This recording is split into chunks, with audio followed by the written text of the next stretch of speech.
Welcome. Welcome everyone. It's Friday, and that means we're gonna stream, like usual. Welcome. Hope you're doing good. Hope everything works, because for some weird reason,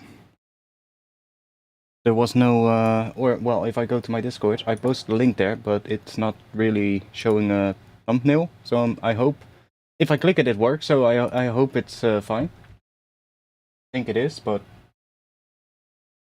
anyways, welcome. We're gonna kinda start off where we finished last week, but kind of, well, a part of it, basically.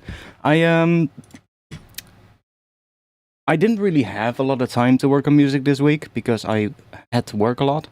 But I did do some stuff. I checked it out on the day after the stream last week, so on Saturday. I checked out what I made, and I didn't really like most of it, but one thing I did like, and that was, I think it was the last thing we did on stream last week, which was the drums. I worked a bunch on the drums on the end of the stream, and those drums turned out pretty alright, so I worked a bit more on it, and they are now pretty big, so I've got them here, big drums. We got like 2 different patterns here, like I think the 2 16-bar sections, yeah. And we'll probably use those. But all the other stuff I took away, because I kinda didn't like where that was going for these drums. So, yeah, that's where we're at. I can play these drums real quick. There is one part of the drums that we're probably gonna have to tweak as soon as we have some kind of an idea going. And that is the resonances of the snare. Because those are quite, I guess it really depends what the underlying music is gonna do, what the resonance of the snare is gonna have to be. Because sometimes it sounds kind of out of tune, depending on what you put underneath it. Because there's kind of like a tonal layer in there. But, let me just turn those snare layers off, because this was kind of what we had last week, I think. Except I did, of course, work a bit on it, but this is sort of like what we had last week, in terms of the drums.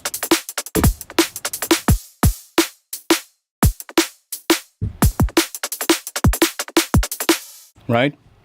And I thought I want an extra layer in the snare, so I used Addictive Drums to basically create a bunch of layers. I actually went into Addictive Drums and I just bounced some snare layers in like a sample, and I used those samples to add like extra layers to the snare. So those are all these ones here, and they're basically like, well, I can show you. This is what it sounds like with those layers.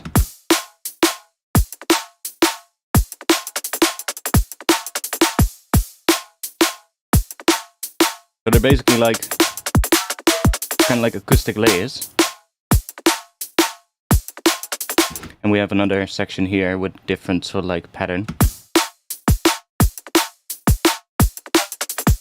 And those resonances, I'm pitching them around with a frequency shifter, so that is what I mean. Like, if we are gonna have something underneath here, we might have to tweak these layers to be like on a different resonance or a different frequency. But we'll see where that goes. Let's just first think. So I know that the snare is hitting on E, I think. Yeah. And if I remember correctly, the kick was also made on the key of E, sort of like roughly. So we're probably gonna have to want to do something around the key of E. Or A, I guess, A minor, because then E would be the 5th. I do have an idea. Let's just open up. Should we open up? Let's just start with our trusty keyscape.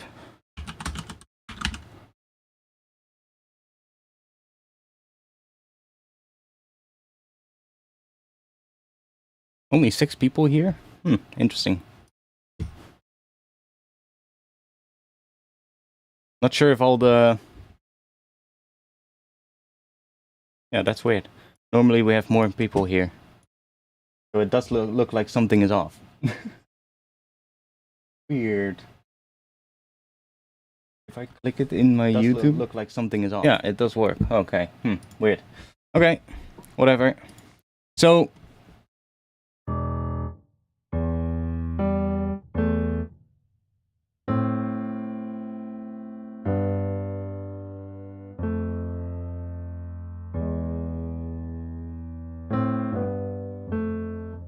I was thinking about going maybe with something that does that, which is a really simple progression actually.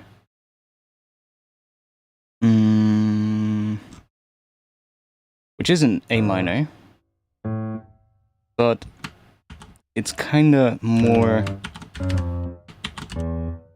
It kinda uses E more as sort of like the root, but it is in the key of A minor. I guess it would be more E Phrygian then, but what it does is basically takes that. So you get a minor interval there, then 3 major intervals, which is kind of cool. Used quite a bit actually, but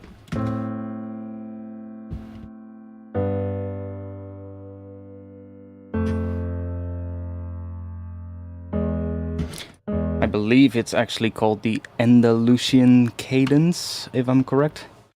We could also leave that E for later and just extend this and get like...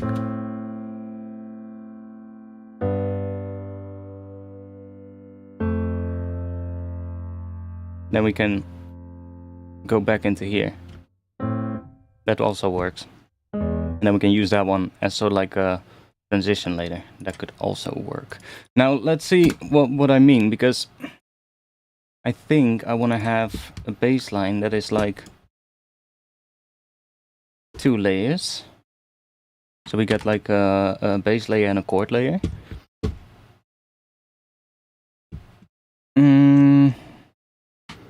I updated current, so let's see, or updated, I reinstalled it. So let's see if it now doesn't crash Ableton. Let's save first before we do anything. Because for some reason it was crashing Ableton. Uh-oh. I think it's still crashing Ableton. Yep. Okay, one moment. I really don't understand. There hasn't been a change in the version of current, but for some reason it crashes Ableton. Yeah, Ableton is crashing. Okay. Let's relaunch that. We'll just use Serum then. It's so annoying because I want to use current, but it's been a bit buggy lately for some reason.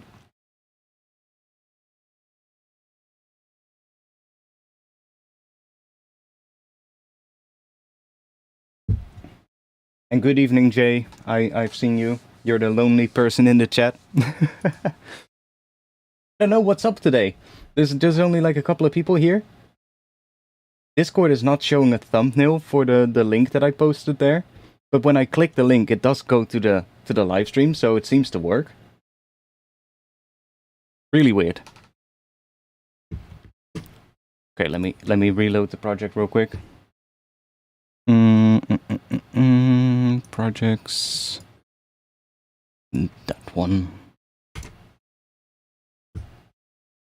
Probably just YouTube doing something weird again.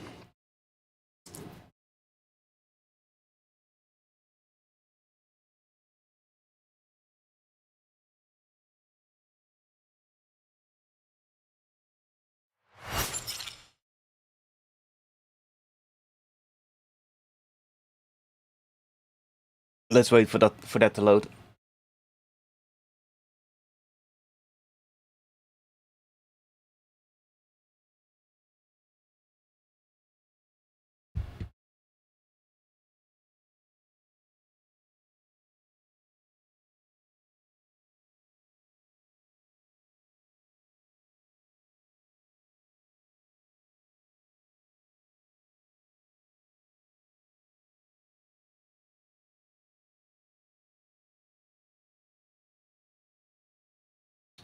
Yeah. Come on. Even Ableton is now like, yo, what's happening?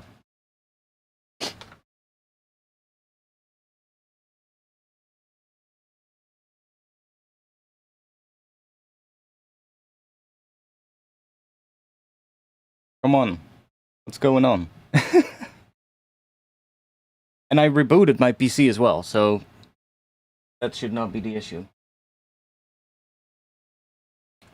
There we go.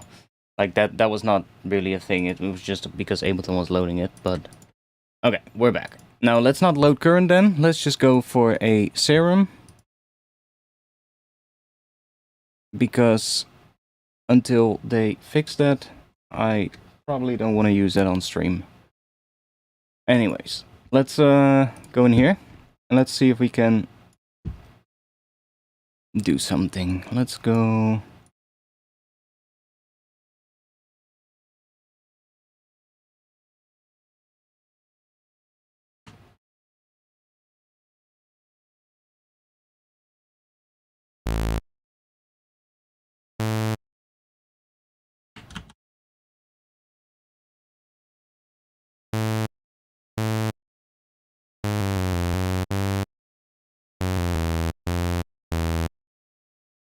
Let's just make these chords real quick.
Yeah, for now we are. I just want to have like that for now, I guess. Then let's go in here and let's see. We want to have some kind of a bass. I wish current would load because I know a bass that would fit perfectly underneath this that I made in current, but you know, current is not really the well, it's crashing Ableton every time, so let's not do that. I don't want to keep reloading Ableton every time because it's like playing Russian roulette. Like sometimes it loads and then other times it just crashes Ableton, and I'm like, So let's just take this. Let's remove these.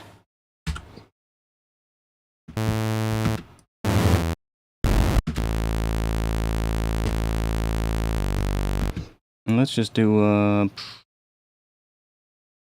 just have a sub layer. Then let's see, maybe well, we can do this up here. Let's take something here.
the sub layer.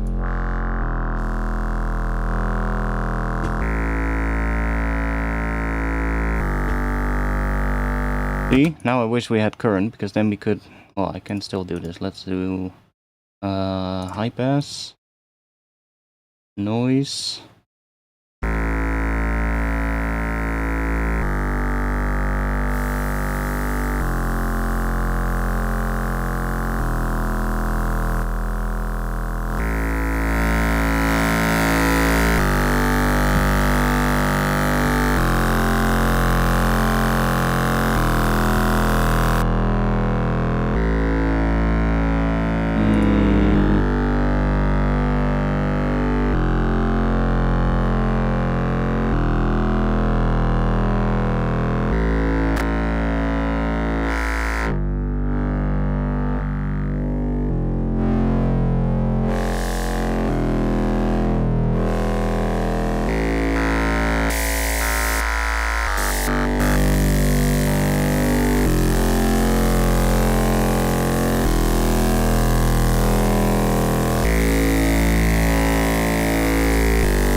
Press it. You want that?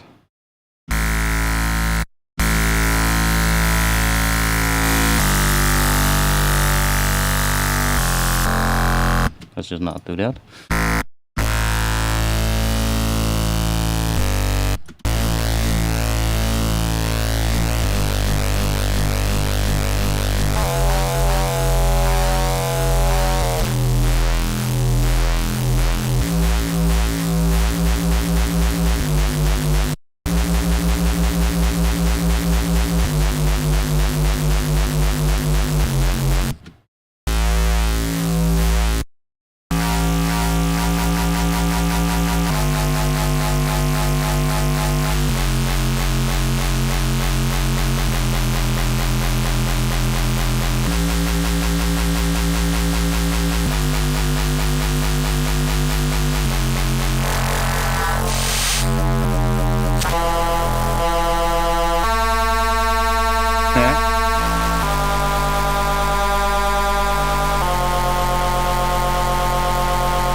want to see what we get if we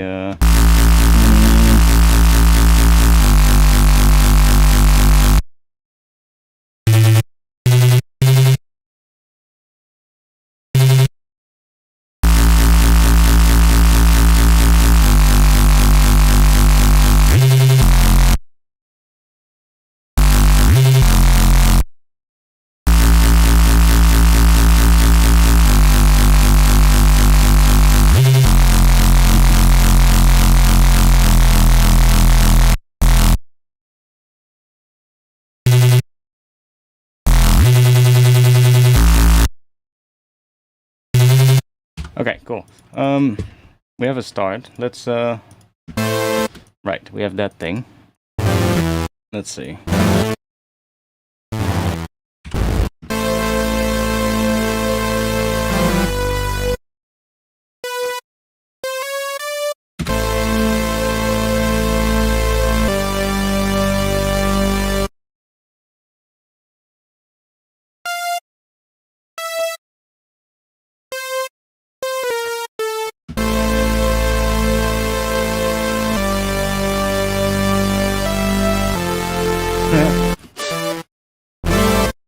Let's see what we got.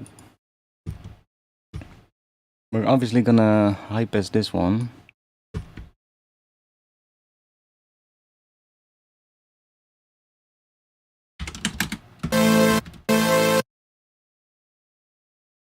And let's go in here. I don't like this patch though. Let's just do that.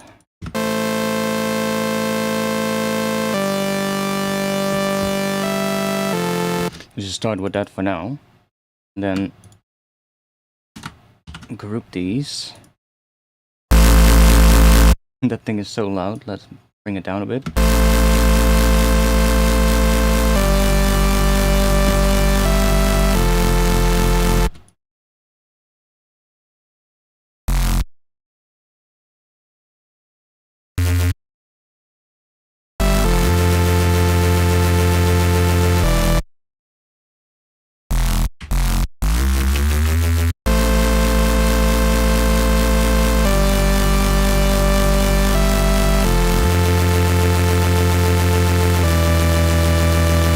Ooh, wait a second. That ends on E, and I kind of think that would probably be better as like the note for the bass. So what if we transpose the whole thing and make this note like E? Then this would be D, then this would be C, and then it goes to a high C, and then it drops down to a B, which probably would also work. So if we take that is how much? 5 semitones down. Let's see what happens. 1, 2, 3, 4, 5.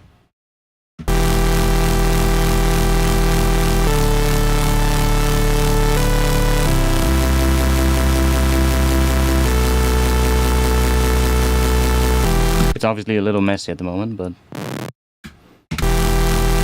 also doing that one. We can take this one and put it up an octave.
kind of want to start, I think, with something without unison, because then it is pretty, well, then it will sound basically really powerful in mono.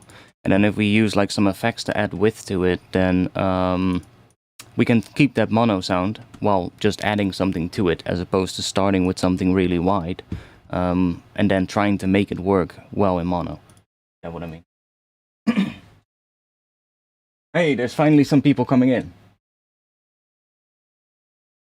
I don't know what's happening today. There's only a couple of people watching, and when I posted the link in my Discord, there was no thumbnail for the link, and I was like, weird. But I don't know. It is what it is. Let's I kind of wanna see, because we have these drums. Let me just copy this section here. Let's just drop it somewhere here. And let's take this thing here. See what that sounds like underneath these drums.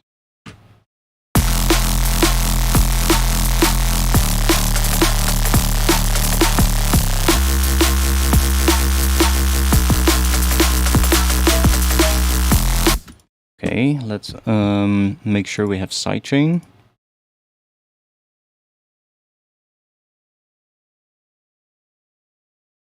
Let's just make another group.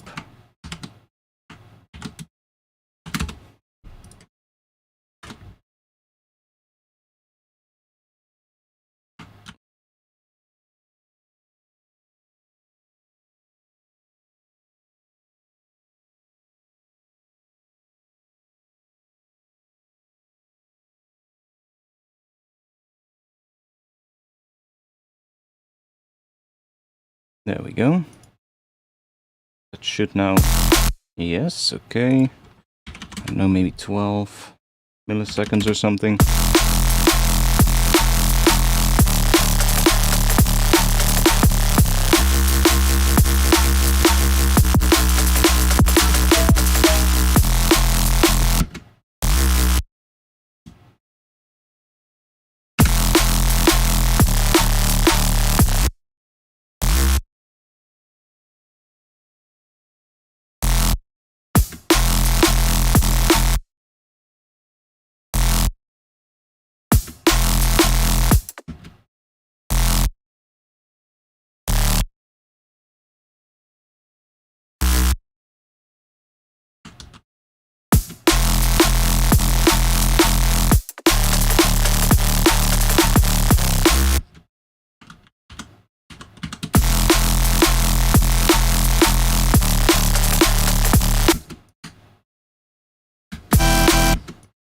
Right.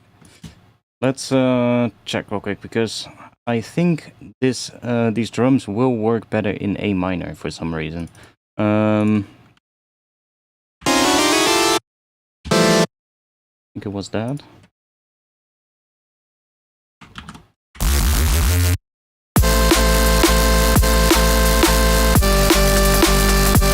Yeah.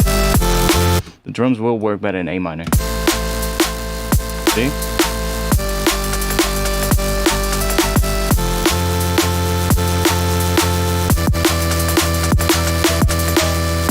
Because the snare is hitting on E, so it's hitting then, if we're doing A minor, it's hitting on the 5th, whereas if we make a track in E, it's hitting on the root. So I feel like it feels nicer when it hits on the 5th in this case. Not sure what kind of a drop I want to do for it though, but I guess we're just gonna have to make some kind of an intro and then see where that leads us, because that's how I need to work. I don't really know how to do it otherwise. But let's say let's just do A minor. Why not? A weird one, but let's just do that. Let's should we start with some kind of atmosphere?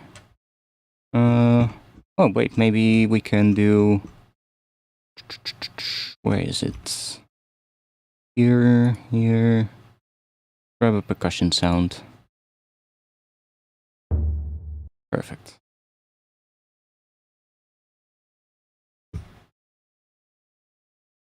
Now that's in D, that sound. but we'll just pitch it up one semitone so that it's E instead, which is the 5th of A minor.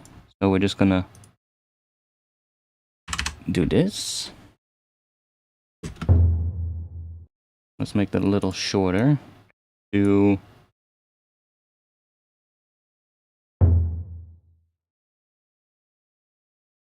more like that, maybe.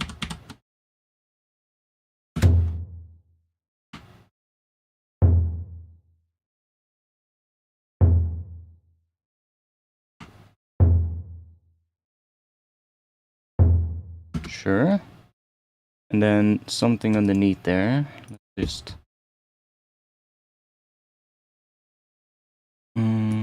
get rid of the keyscape if it wants to. There we go. Some kind of an atmosphere thing. Let's see if I have something. I probably have something in the Patreon packs that we can use. Oh, perfect. I have all these.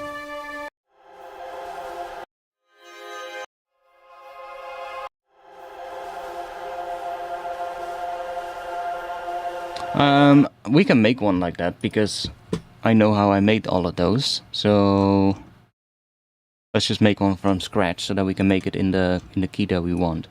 I used one of those like ethnic string kind of thing. What was it from? Like, I think this library, and I just picked one of these. Let's just grab that one. Doesn't matter which one. And then we're gonna grab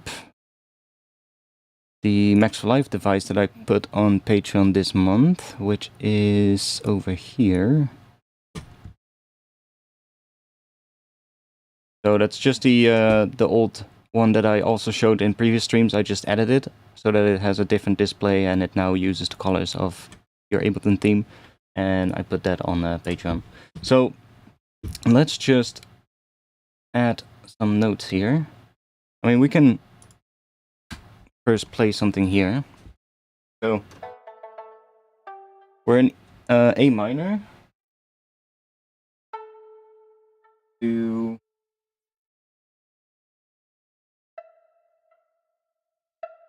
and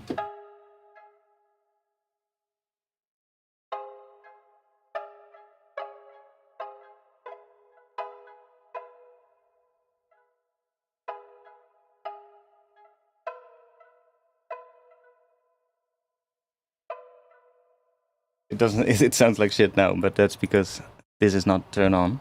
We need something that's like a bit of a attention-rich thing, so it's probably going to be around the key of E, which is the 5th. Oh yeah, we don't hear anything because of that device being turned on now. Let's just do that for now. Whoa, that was weird.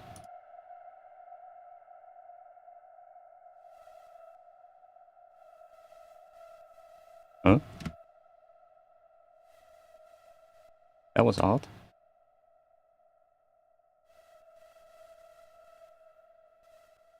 Why are you not making much sound?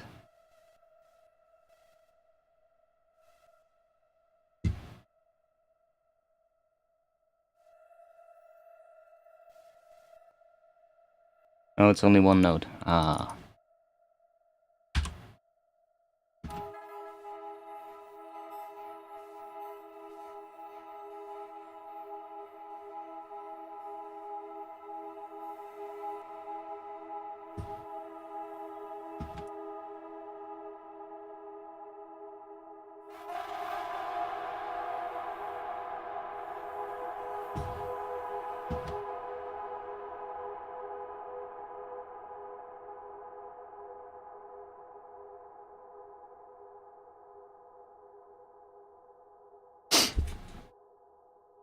We're gonna have to freeze this because this thing is quite CPU heavy sometimes.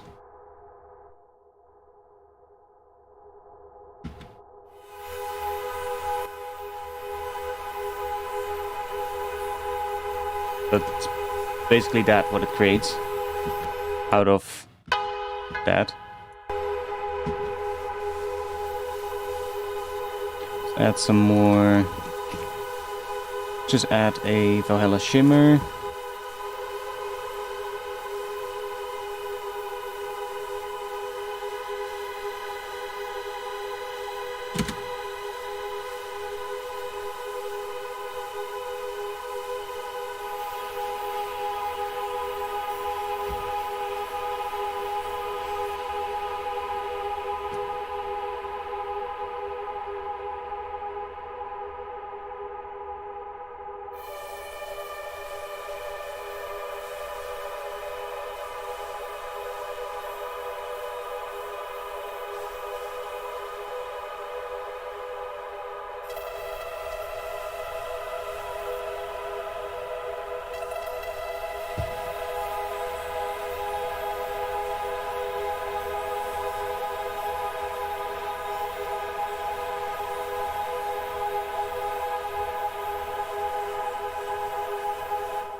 See what happens if we add that into it. Basically just an octave down.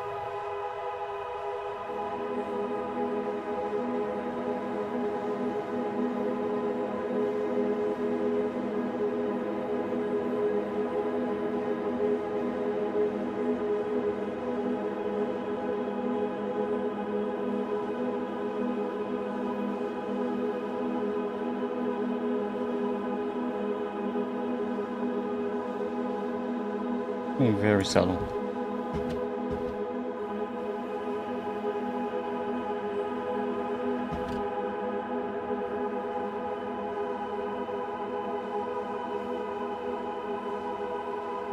Let's hear that with the percussion sound, by the way.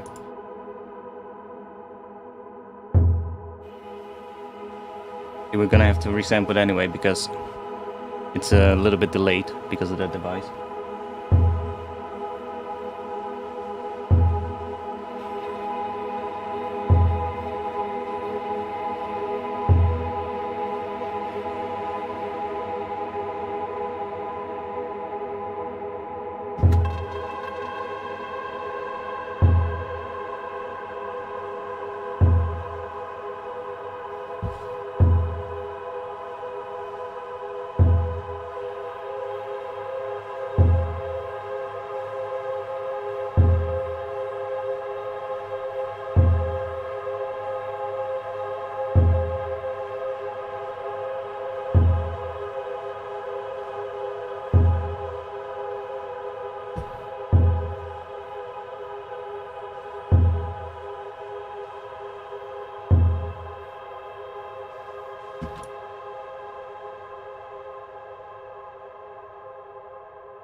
That's actually quite... Let's boost this a little bit more.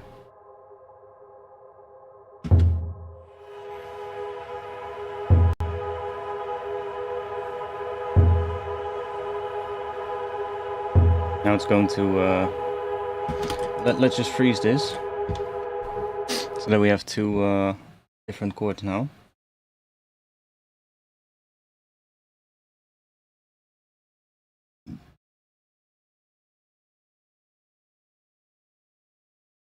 And I'll keep this in here because I might want to use this later.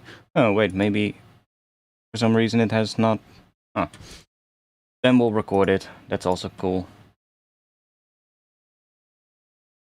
See, that's one of the things that is one of the bugs with that device. If you freeze it, then for some reason it cuts off after a little bit.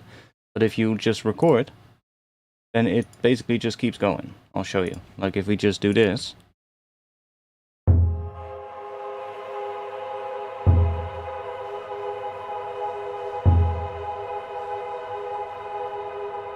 Wait, what? Oh, I did pre-effects, my bad. Let's do post-effects. Otherwise, it's not gonna work.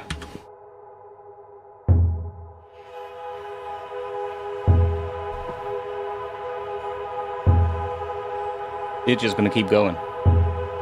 Whereas if I freeze it, then it just cuts off right here. But we don't want that.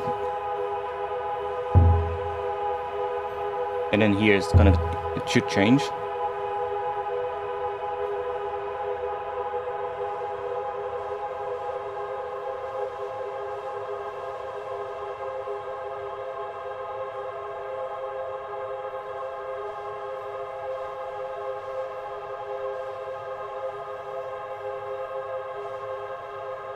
If we can get a better one for that chord. If I just start here.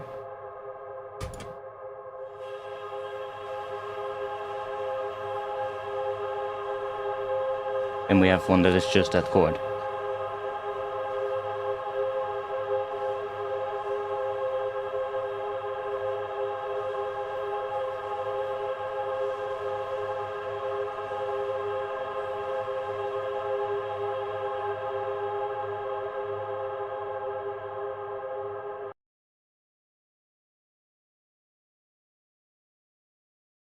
Now I will freeze this now, because then it uses less CPU while it's still in there.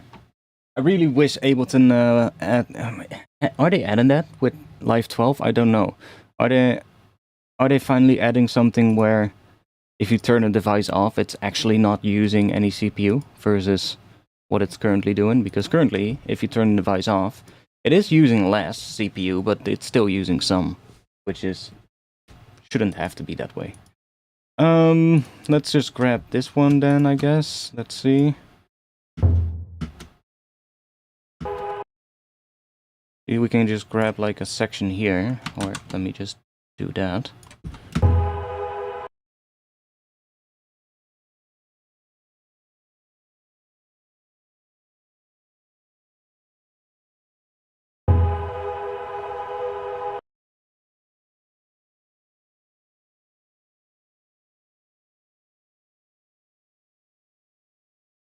Street race going on outside or something. I'm hearing a lot of really loud cars outside.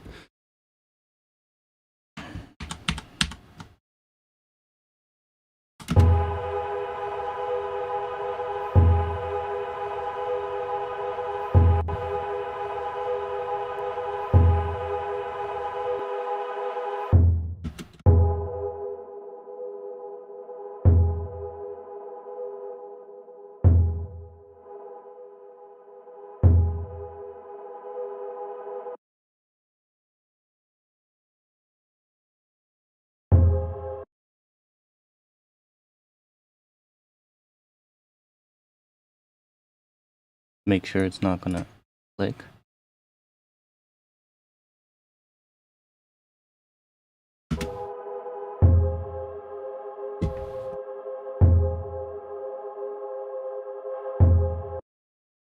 Also do that.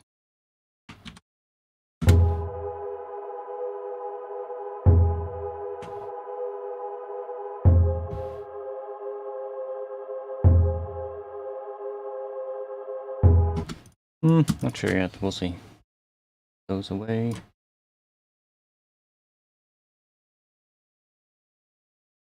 Oh.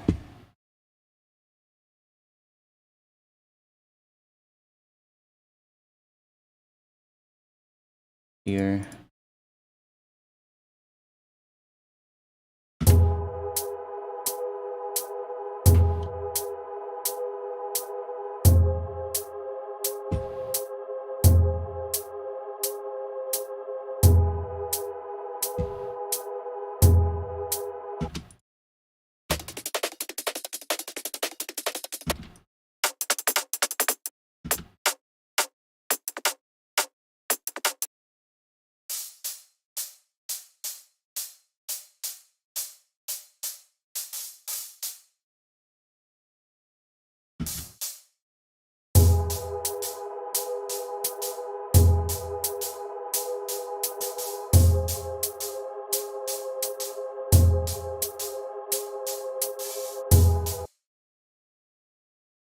Maybe that'll come in later. I do want to have some like extra percussion thing that is maybe just doing like some extra little bits. Let's see if we have something that I can chop up. This.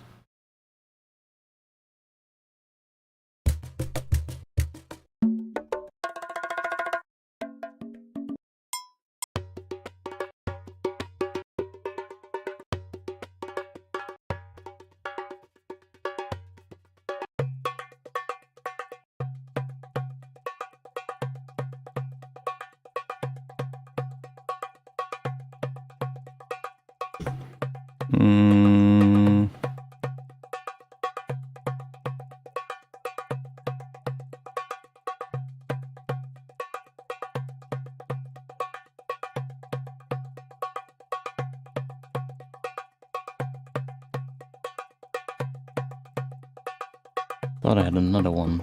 Those folders. Oh, here.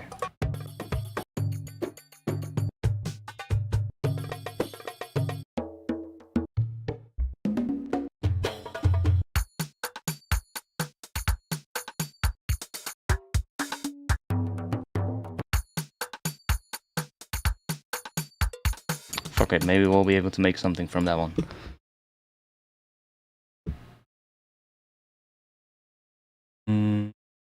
That looks right. Okay, good.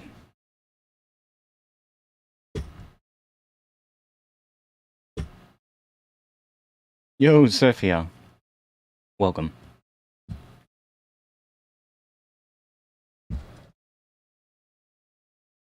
Yes, come on.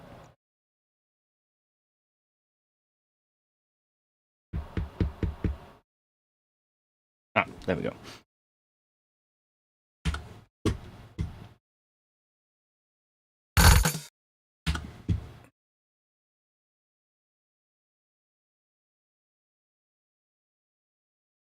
Oh wait, let me do some processing on it first. Let me just keep the...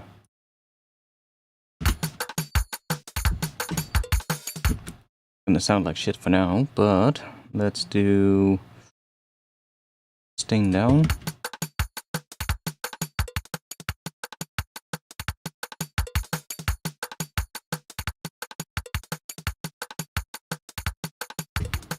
Let's add some erosion maybe.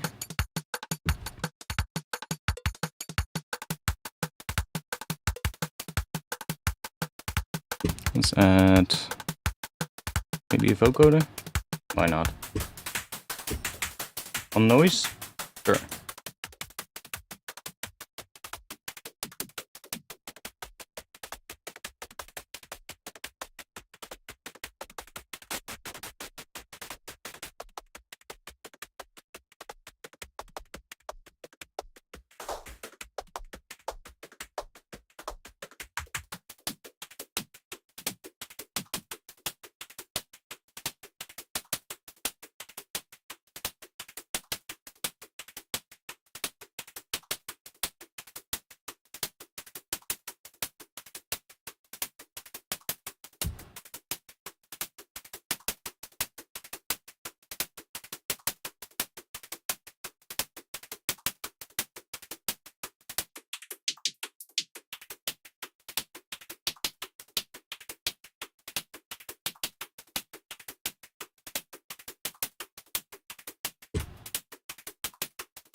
Right here.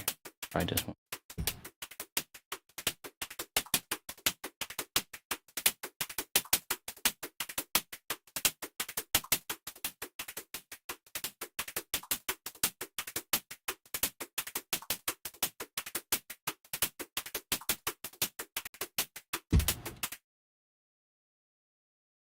Okay, let's get rid of all these.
leave the mono. And then let's go in here and make them even shorter.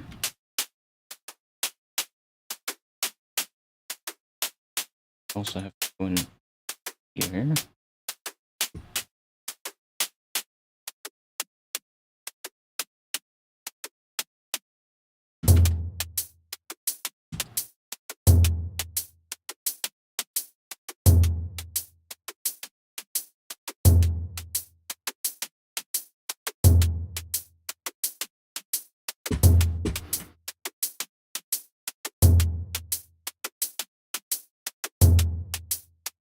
Happens if we add this one in here.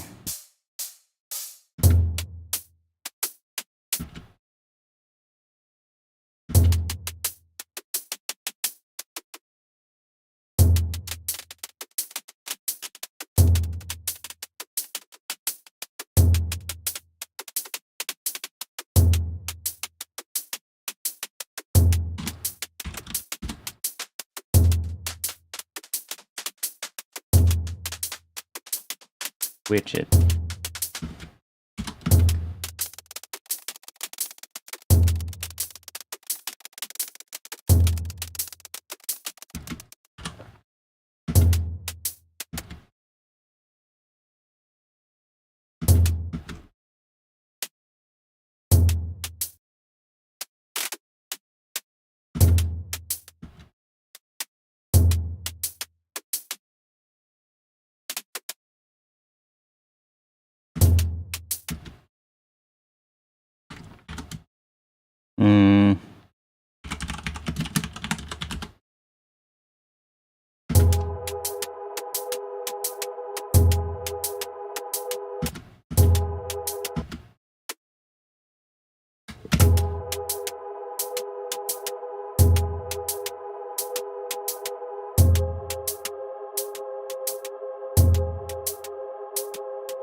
I don't like how loud this one gets, because that's probably going to create some issues later in the intro.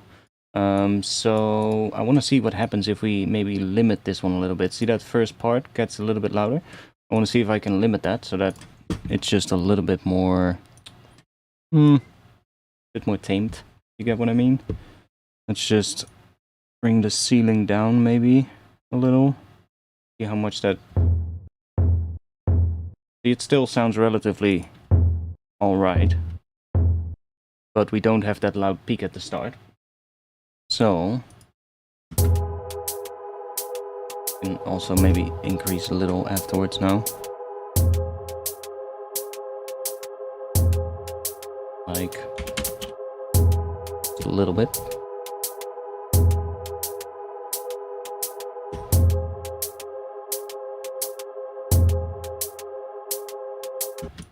Okay, let's duplicate that.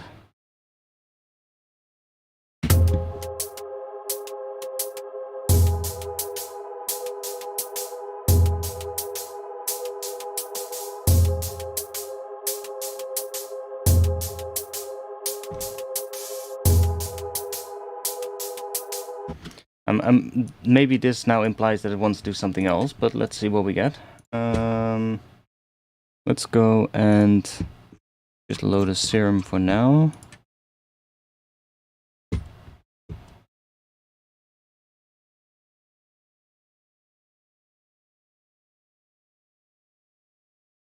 Or should I take these? So we have a little bit more harmonics.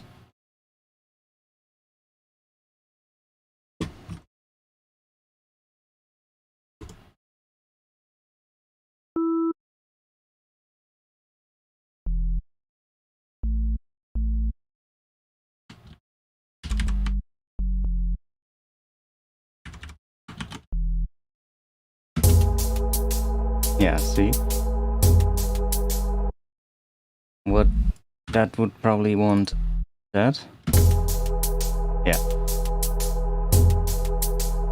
And then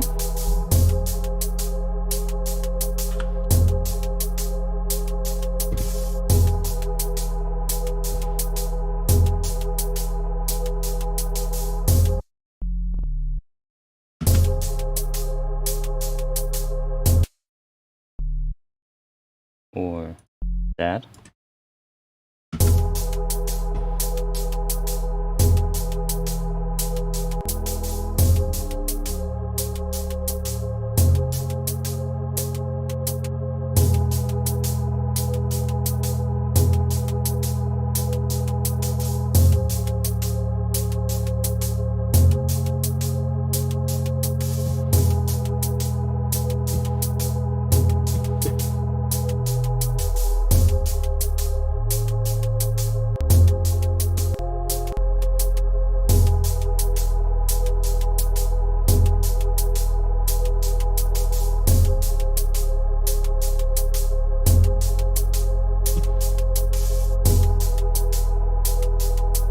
Maybe.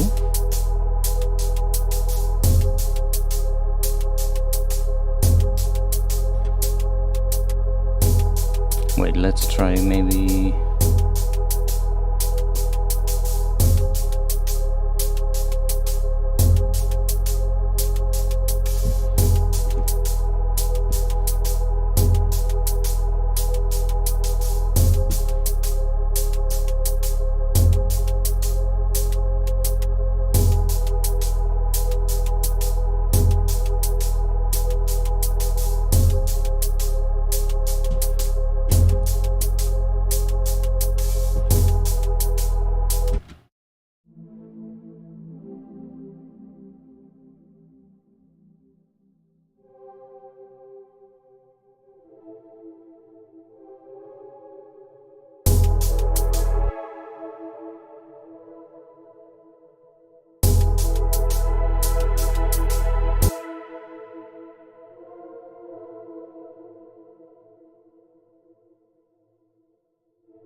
What was that?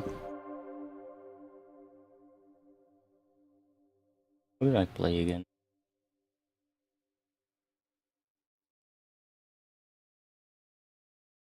Right, so that's in the key of A minor, that would be the dominant 5 chord. What is that? It's just the beat that turned to C. Okay.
Let me do something with that.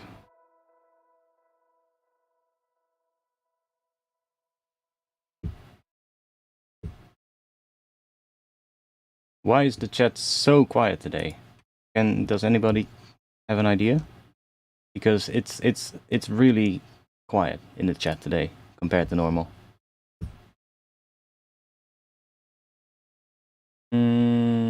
Let's grab that one.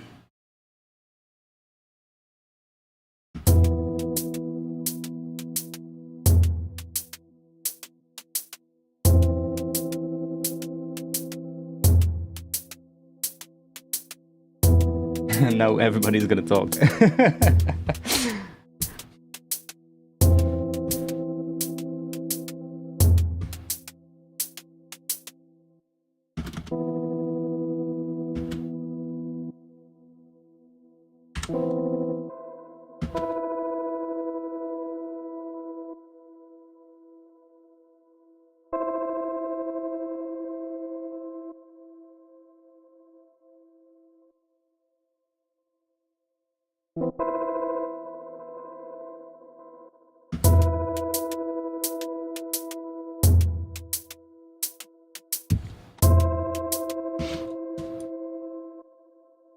Yeah, I want to quickly check real quick. Let's just group this. That. Let's group that. So we can turn it off. I want to check with that other chord progression because I like that chord progression a lot, and I think it would work very well with those drums. So, I guess we'll just use another pigment then, because it has a little bit more things that we can do than Serum in there.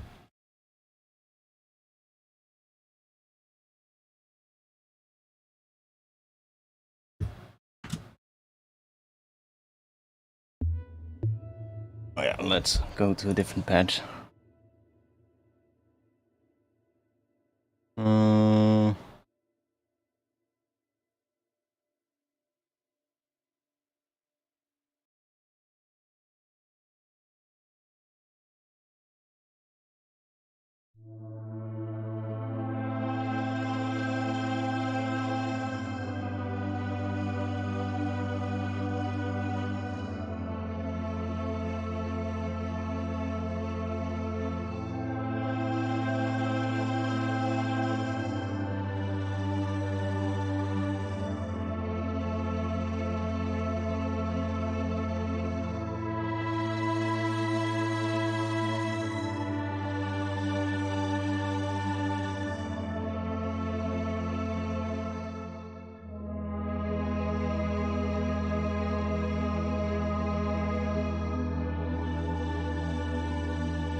Then next one. That.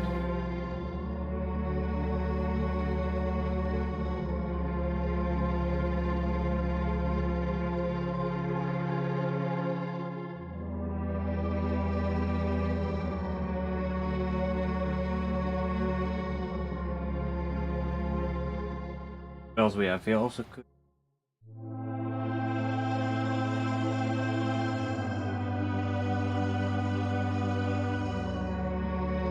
Ooh. That.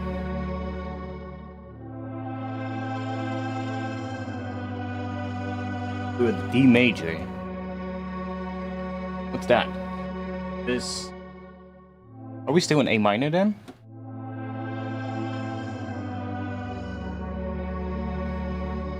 Also reminds me of something. Not sure what though. What does that remind me of?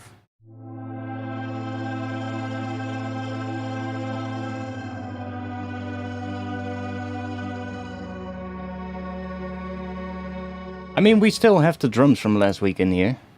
Like, right here. These are the drums from last week. Let me mute that thing. These are the drums from last week. I just added a layer to it. See?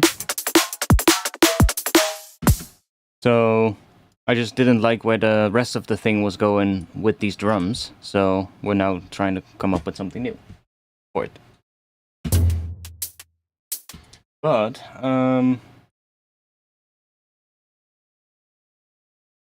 where does that remind me of?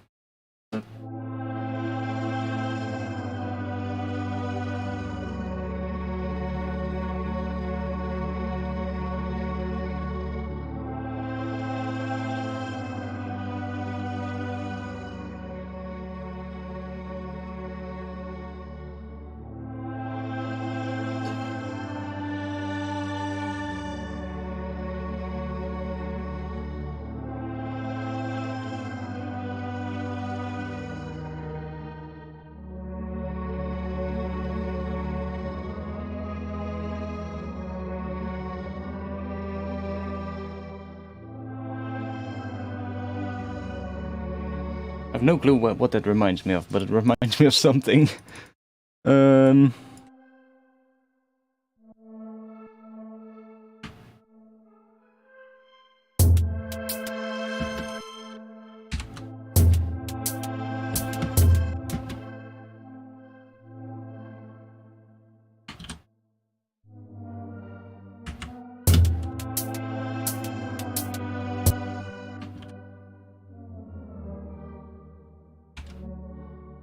was playing that.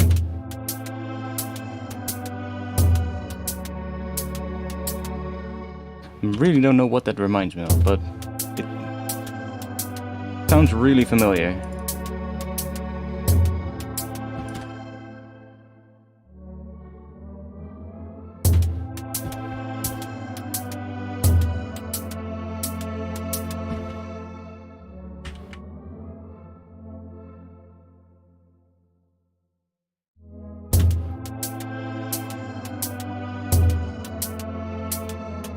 That chord progression is really the, it's like, it comes from flamenco music actually, but it's used so much. It sounds really nice.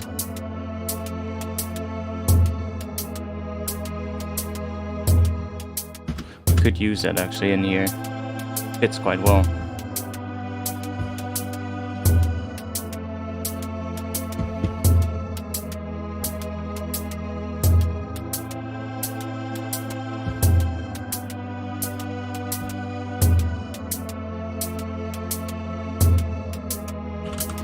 And I guess I learned something. Should we do a little music theory thing? I learned something this week about this chord progression. Because when you play melodies on top of it, there's actually two things that can work, or probably more than two. But this is kind of like, right now it's kind of like A minor, but there's also that major third on the last chord, which is not part of A minor, it's part of A harmonic minor. Now, in this progression, you can, I guess, see it as two things. You could either see this as the one chord, that A minor chord, or you could see that last E major as the one chord. Both are right, I guess, but in, like, I guess Spanish music a lot, they use this chord progression a lot. Like, I'm not sure if they use it in this particular tuning, but they use it a lot, especially in flamenco music. And then they see this as the one chord. And I guess in other music, in more Western music theory, you would probably see this as the one chord. Now, if you see this one as the one chord though, and like see it as, like, I guess based on the key of E, then we're really looking at E Phrygian. So, oh yeah, I still haven't done that thing that I said I was gonna do, which is making a, where are you? MIDI tools, making a rack with this one so that you can see the notes while I not have to change the settings. But I haven't done it yet, so I'll just do this real quick, so I'll make it a bit bigger. There we go. So, it's really just A minor to G major, the F major, the E major.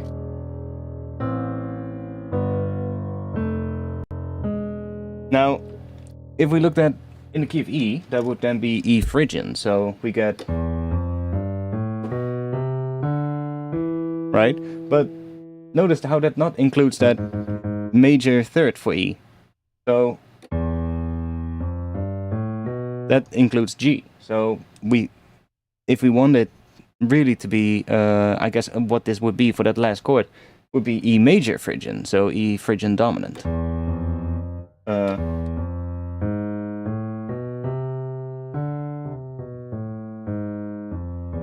Right? But when we then look at the chord progression, we see that we also have a G in here. So I was looking at the progression earlier this week and I was like,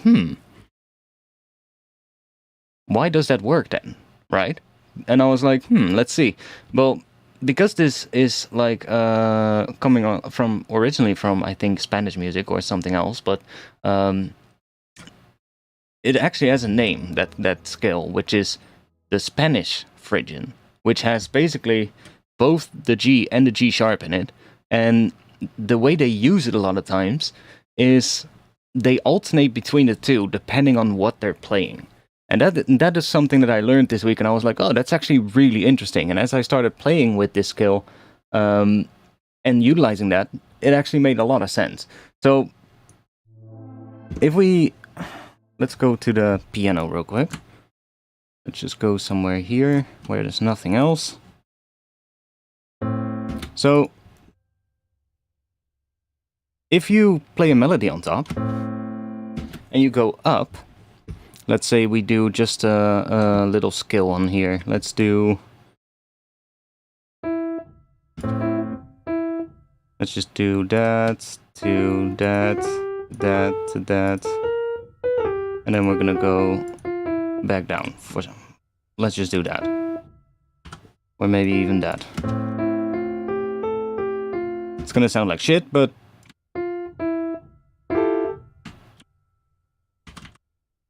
we're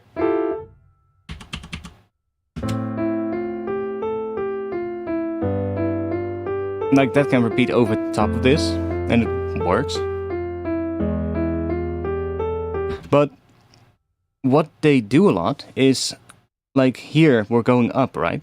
So when you're going up in your melody, it makes more sense to use G sharp, because that wants to resolve upwards. So if I play up on my keyboard, if I play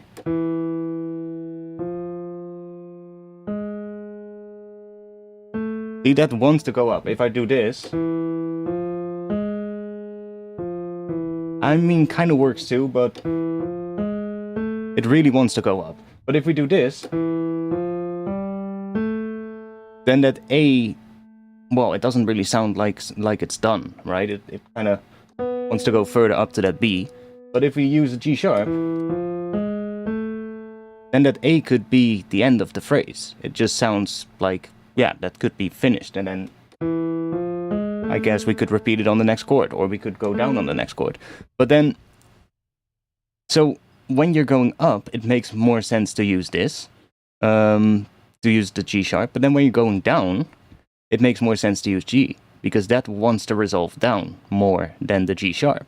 And that's kind of what they do a lot with that chord progression, is they'll be mixing and mixing between the major and the minor interval, to depending on what the melody is doing. And that's quite interesting. Not sure if we're going to be able to use that here, but hey, music theory lesson worked. We now have suddenly 20 people here. Maybe I should do that more.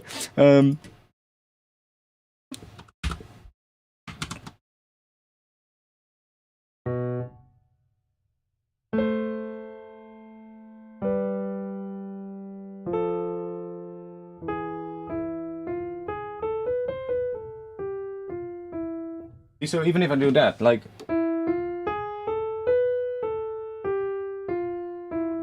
you hear that? Like how that, if I open this thing up, so if we're going up, it actually, I'm playing both those in that same line. But do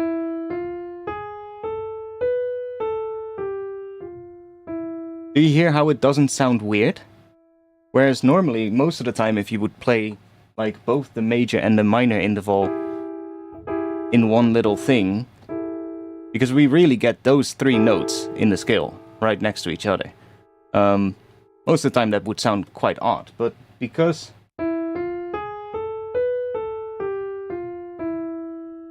I don't know, it's that classic sound of, I guess, flamenco music, but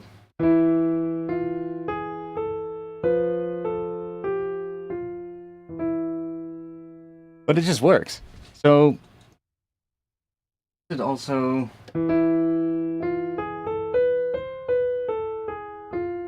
yeah, I guess we can also go down with just a major one.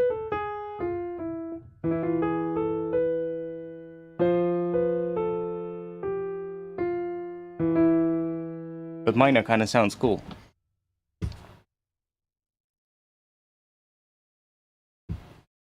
But can we make this work in a tune? Let's see. Like, I also think that just the first three chords actually work pretty well as well. So if we just do that, what was it?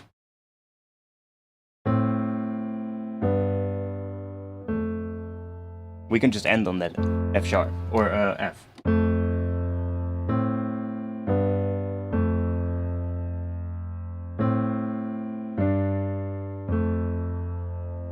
And we can go to that for the last section.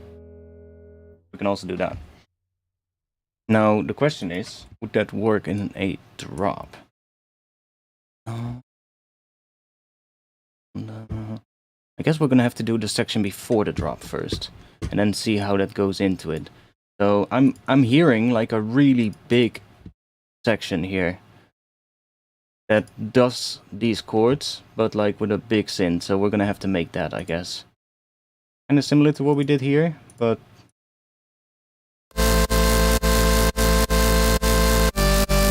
kinda, but not exactly. So let's just make a new one.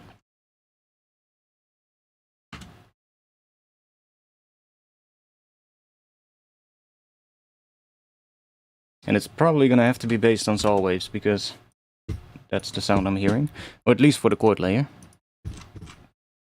So let's just go and grab that.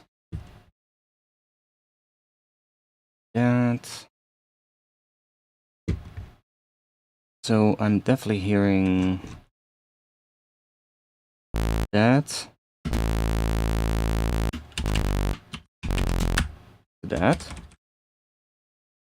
I'm kind of hearing this. Okay, we can do this probably. I'm kind of hearing this go like that, and then that probably.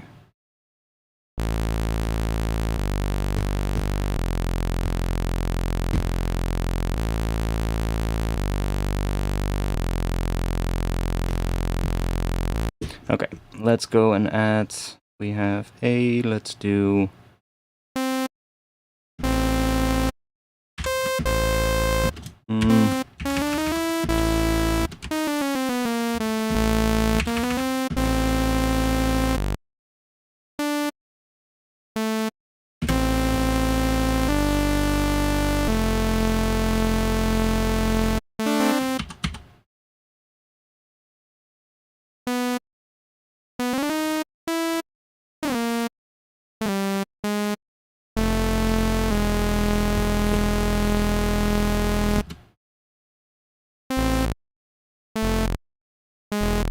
Ooh, maybe we want to do that at the end. To make this one go to there. And we want that one right here. Then we want either that, or we can do maybe D.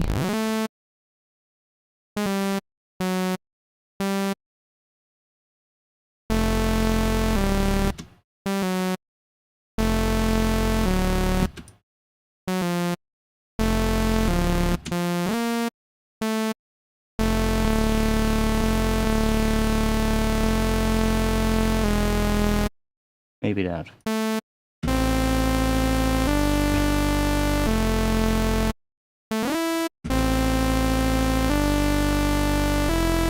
Oh, that also works.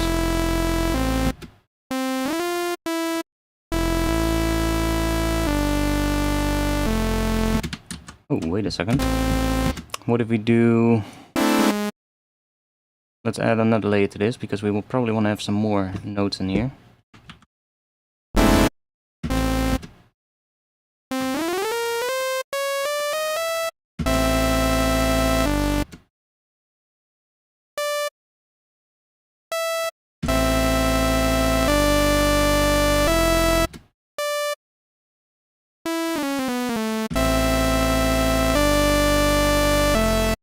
Let's just make that random so that it's not the same every time.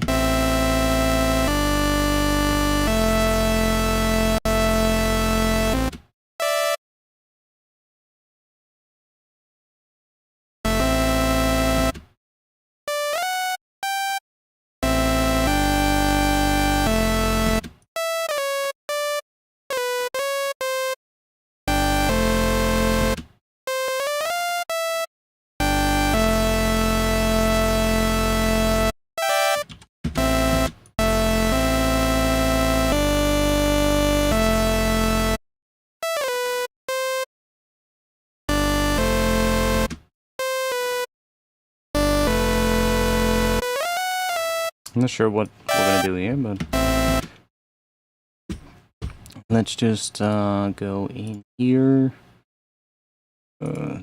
That.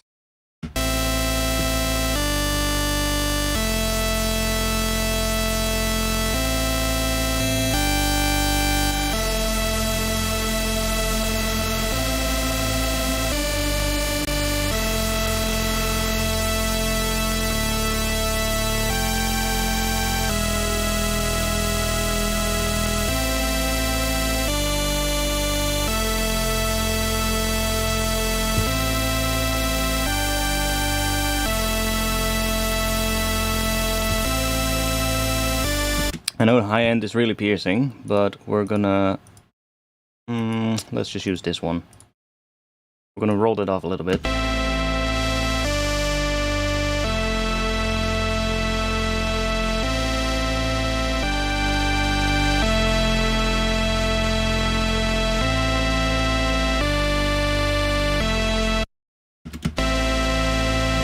Yo, thanks. For anybody who is not Dutch in the chat. Deze streams zijn zo valuable, man. Snap nooit waarom de chat niet vol zit. These streams are so valuable. I don't get why the chat isn't full of people. Something like that. We've got more Dutchies in here today. Holland. Oh nee, we mogen dat niet meer zeggen, hè? Moet Nederland zijn tegenwoordig. I live in Holland, so I can say Holland. I live in that part of the country, so...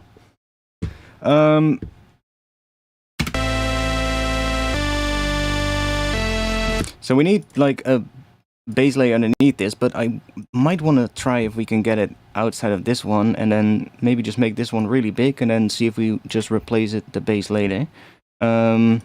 So, what if we boost some of this?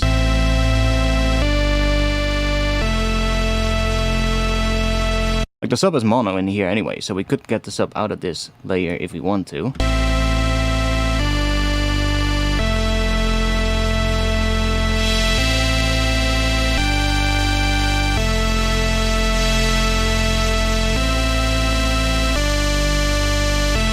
Maybe.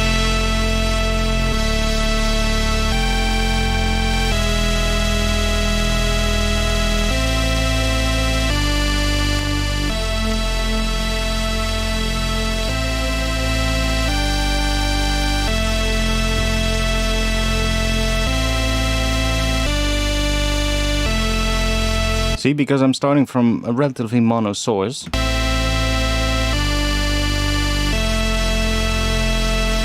It sounds pretty similar in both stereo and mono, even though it's still pretty wide. Like, if we look at it, you can see it's pretty wide still. But it sounds not that different from it in mono. Whereas if we would take, like, if we would just mute this one, and we would just add, like, some voices to this one, like, that's pretty nice. But then as soon as we go to mono, it loses a lot of power, because we're starting from that really wide source, right? So it's most of the time for these, like, drop things that use, like, a chord layer in there, it's most of the time better to start from, like, a mono source, and I'm adding just a little bit of width to it with this one, but I'm taking the fundamental out of it so that it's not really making that fundamental also, you know, like, oscillate, because that's what you get, right? If you add, like, unison, so if we just add this back, then see that these frequencies are all kind of moving up and down. And if I take that first one out, then that happens less here, or at least not on the sub. But let's just that's still mono, yes.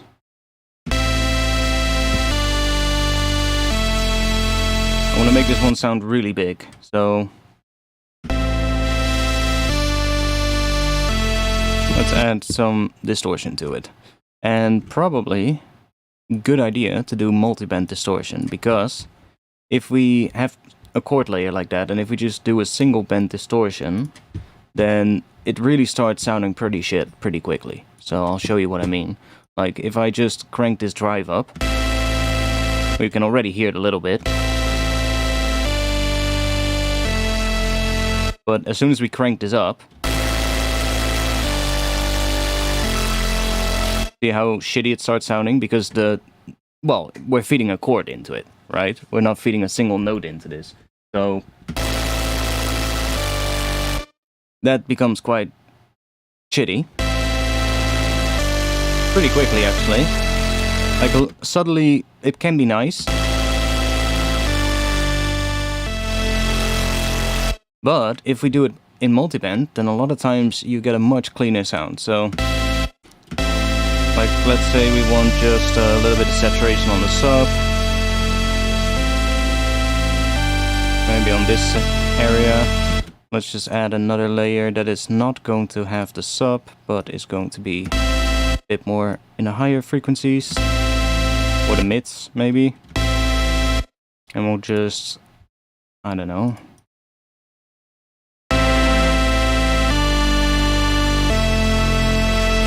And even though in this area there's still multiple notes, we can get away with more distortion now. Because we're zooming in on like one area.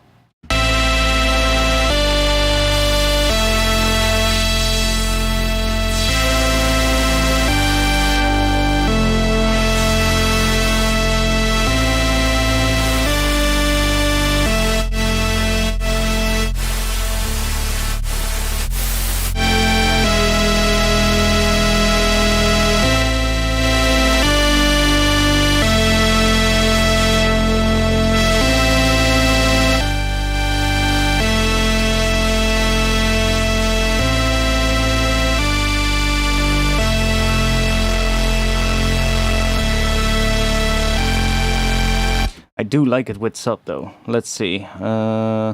Let's focus on just one layer, and we'll include the sub as well. And we'll just do it pretty subtly so that it does get a little bit of that movement that is happening from like feeding multiple notes into it. And that is especially audible on like when we have a minor interval. So if the first chord here is A minor. If we bring this down, it will be even more noticeable. Like this A with that C. If we take the top notes out. And that one as well. That's that's a major interval, but I guess because it's so low. Yeah. Hear how that first chord sounds less stable than these two. You can see it as well in the waveform or in the spectrum. You can see on the first chord we get a bit of like a wobble happening in the sub, and on the second two it sounds, or it looks a lot more like there's no movement happening. See? See all that stuff happening here around it? That's just moving around. That is because we're taking the minor interval here and those two being distorted together. I don't know, it doesn't align properly versus like a major interval, which I think is like almost a perfect 2-to-3 ratio in terms of pitch difference, which is why, you know, they kind of align and sound stable. But we can utilize that, which is kind of cool. So if we distort that, let's see which one sounds cool. This, what was it? Linear sine sounded pretty cool on the other one.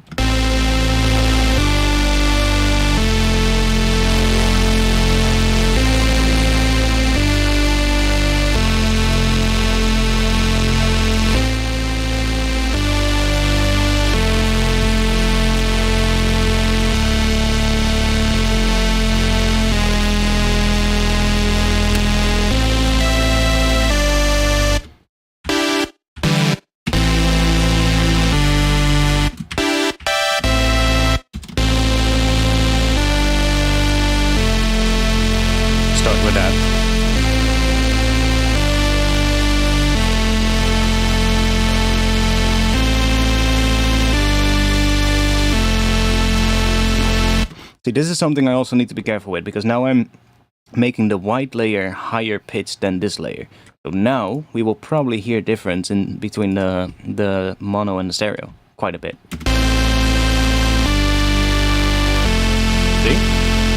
Now, because I made that one a different pitch from the mono layer, as soon as I sum it to mono, the higher pitched layer almost disappears.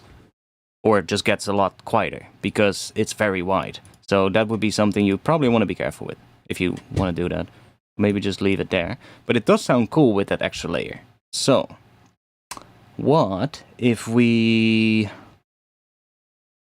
I could set this to 2, and then bring the detune all the way down. Or, no, let's set it to 3, put the detune all the way down. And then set this to... No, not that one.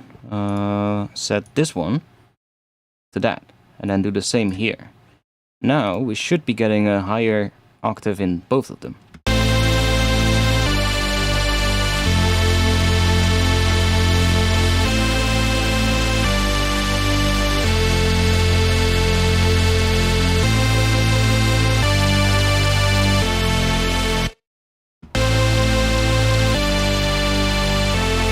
But of course, yeah, because now the phase position is also being randomized on this one, it's gonna sound a little bit weirder because it's still, well, it's gonna lose a lot of power in mono, or in mono.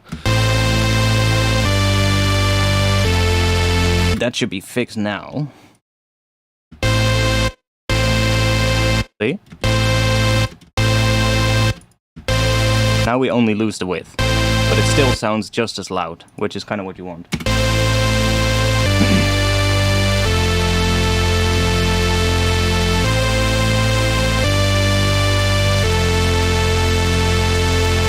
Over here.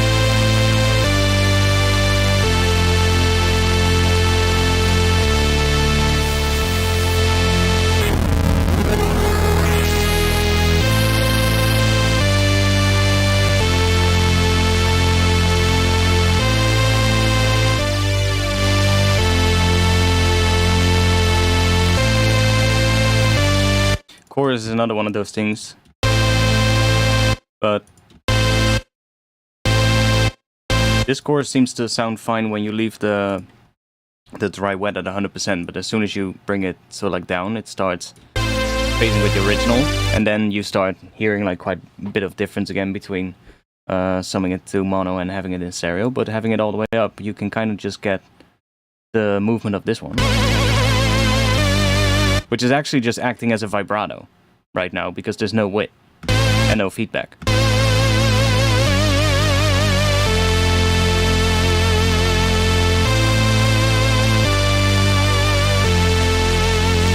Interesting.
Oh.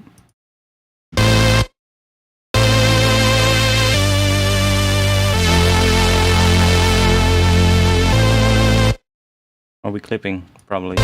Yeah, a lot. Let's bring you down a bit.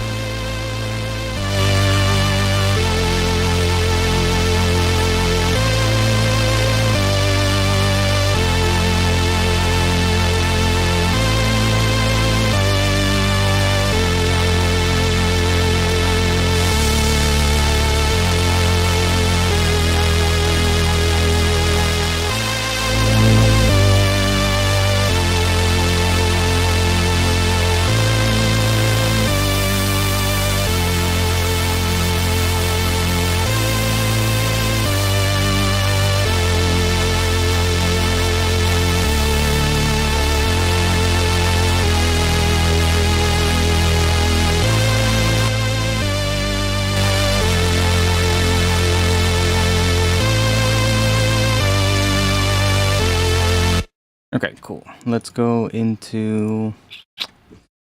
let's do a bit of this. Let's see.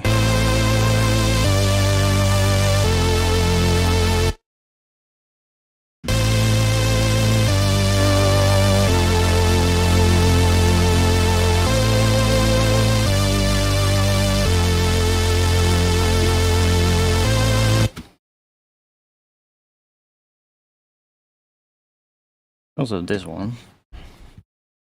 Oh. My bad. Let me, I just downloaded it today. Let me, damn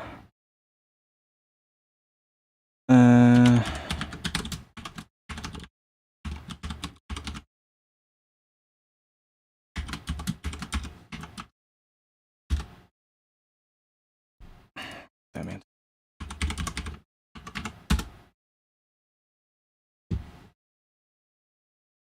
One moment. What was my password again? Let me check real quick.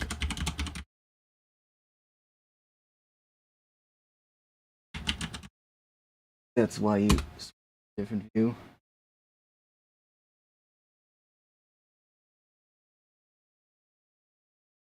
I remember. Here we go. Yeah, I would make some really nice stuff. But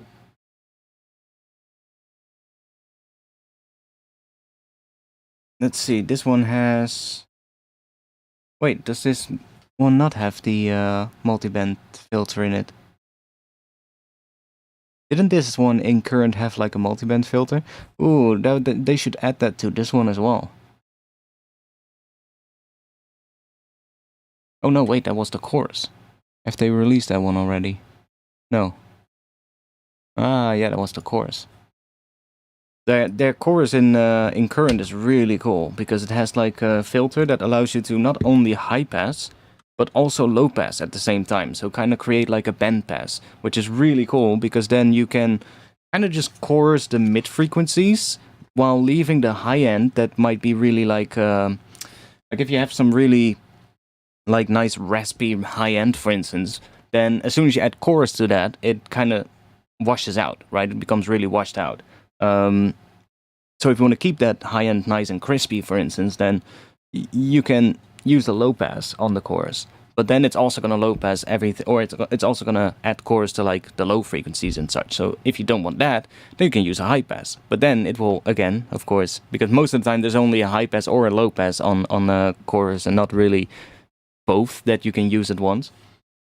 So I guess they're still going to release that one as a separate plugin as well, but for now we don't have that. So we can create it though. Like that's the thing, we can create something like that. It's a bit much with that vibrato, but what we can do, we can go in here and we can map this depth to a macro knob. So then we have no vibrato, and we get vibrato.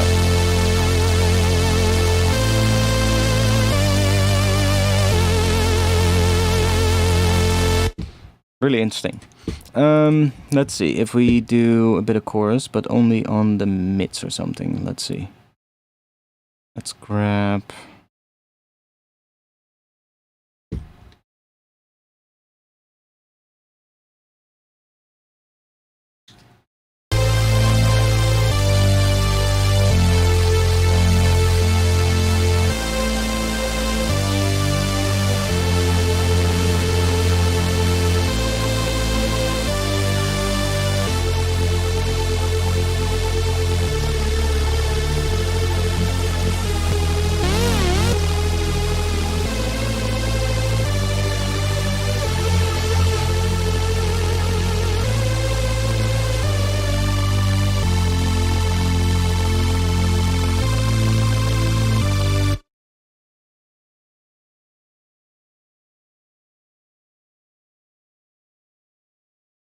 I know we have a filter here, but that one also only has a high pass here, so we can do a high pass, and then we can also do a low pass.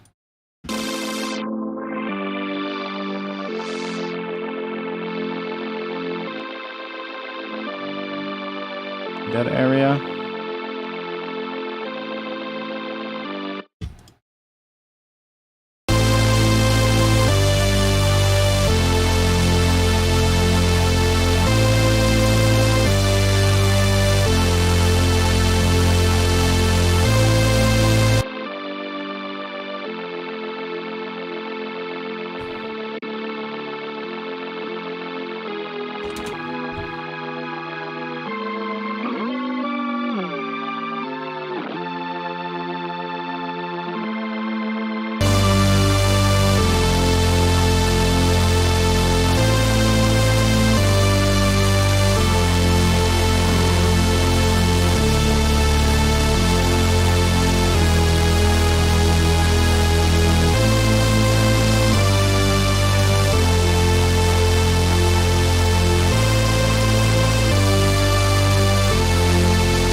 Not really liking it.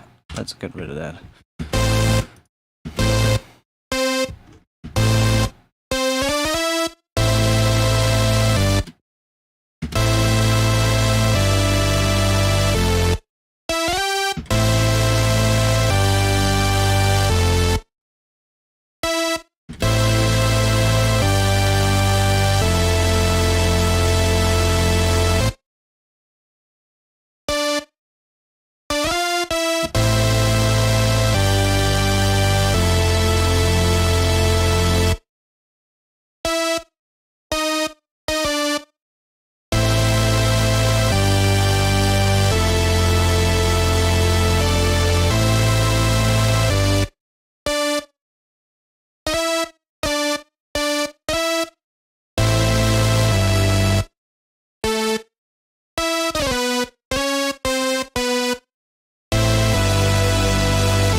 E also works pretty well throughout that entire thing. Like, we...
Ooh, what, that last one? Ooh. What's that? E with D. Oh, that's a 7.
These chords are pretty nice.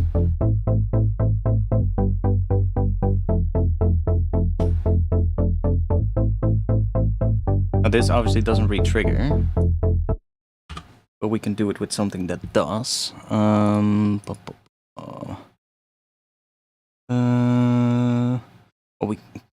we make that re-trigger with the sidechain? I wonder. Takes an audio input, so it's not taking a MIDI input. Well, it is taking... No, it's taking audio input, yeah. Just listen to the audio. But we have... Serum effects that we could use for that. And then we can just take... If I have a MIDI Max for Life device that we could use for this, called high-low MIDI filter, I believe it's called. If I put that in front of here, not really getting anything now. Okay, so now we're only getting the high notes. Let's filter the high note. Okay, can we only get the low note? There we go. So now it only plays the low note. I can group that, and then I can create another chain that is just a regular sound. And then I'm gonna mute the one with this effect on it, so it's not really creating any audio now. But because we only have one note, and it's the bass note, which is not really doing this extra thing here, we can just use that as the input for the filter. So we can now put an external instrument here, if it wants to. Come on. Oh yeah, of course. We need to put serum in this thing here.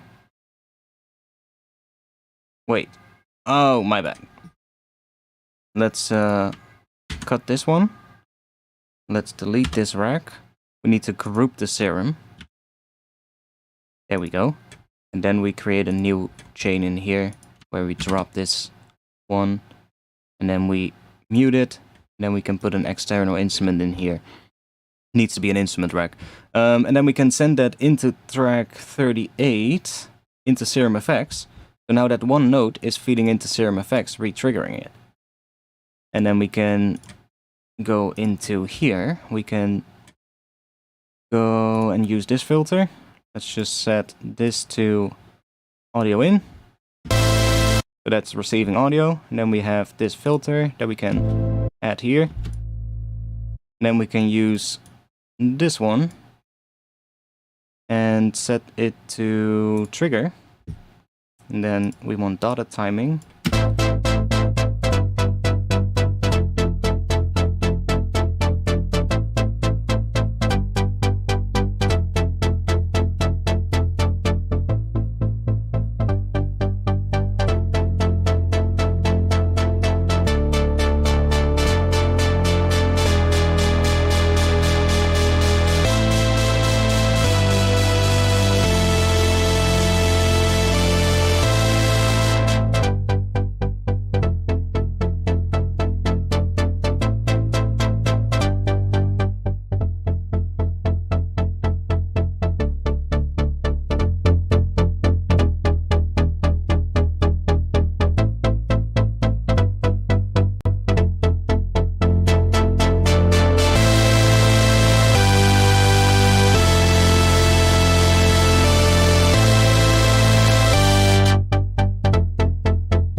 would be sick to have the sustain bass towards the build and then make a choppy LFO steps in the chorus. Yeah, could work maybe.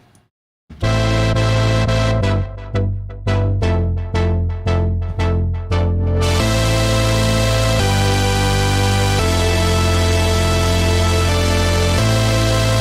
think it's getting really big. And at this moment we're still using the sub in this sound itself, which is quite crazy actually. But it should work because the sub is perfectly mono.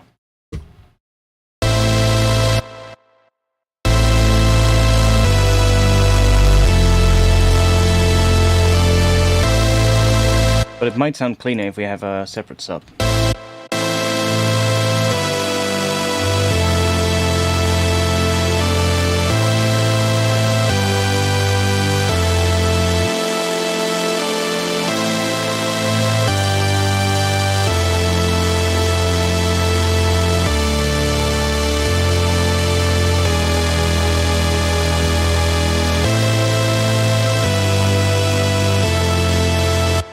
I guess we can actually use this one.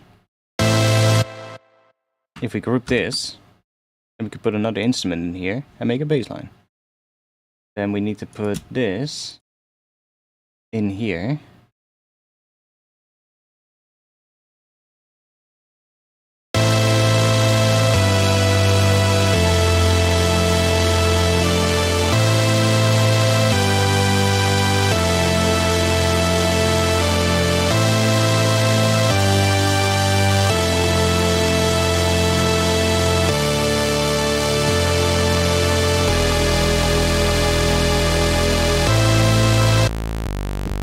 Yeah, so that's only playing the low notes.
Look at that waveform.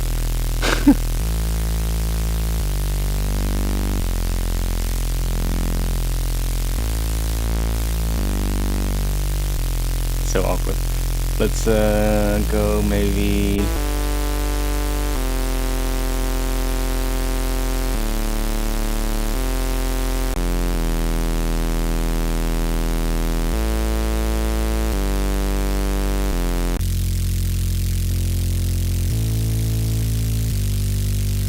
That also works.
Now this would not work though.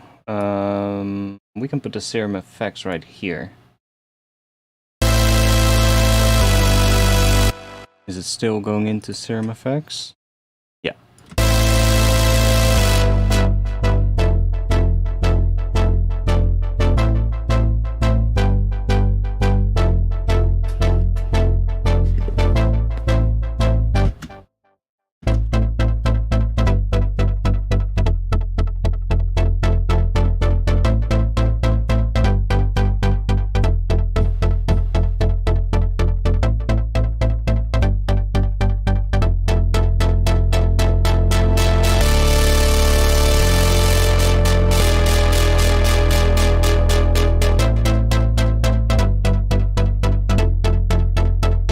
I'm just not sure if this is gonna be the right vibe for those drums that I had, because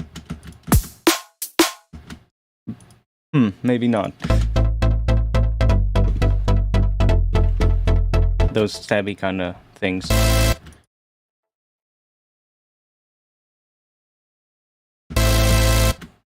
Anyways, let's put you here for now.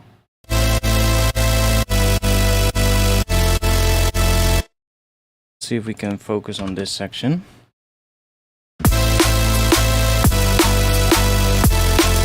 Let's mute these layers for now.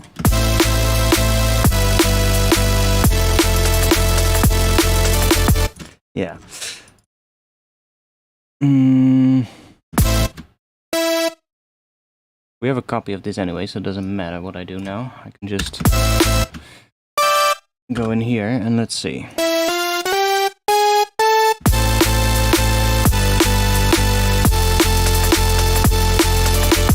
See, it kind of wants that A in the drop, I think, for this to work. Which makes sense. That's the root.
Ooh, that could work.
Right.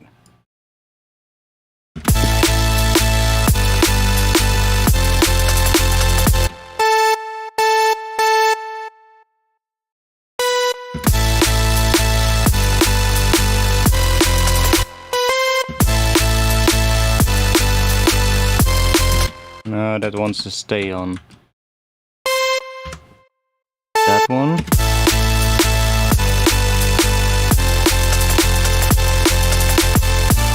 Yeah, I know, but I'm just looking for the right chords that I like.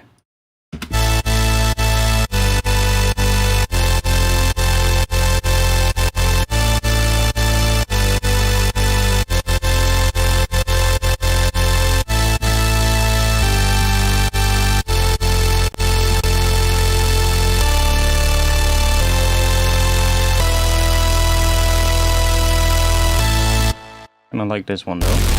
Let's see what happens if we add another octave of that in there as well.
It starts getting a bit messed up when we do this.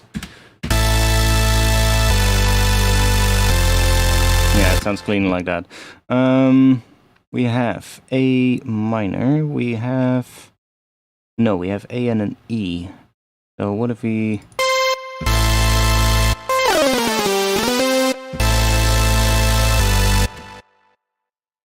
Then there we get G major.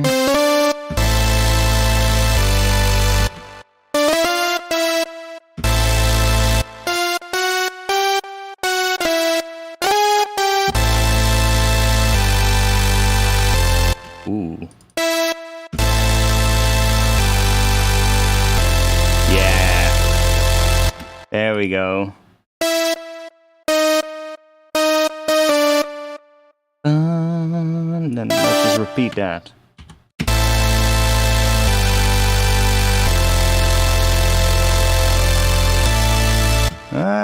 Kinda.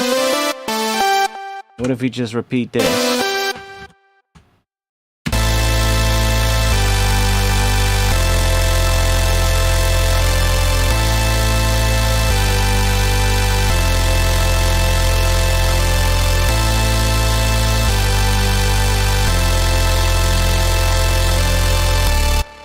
And then the last section, we need to figure it out.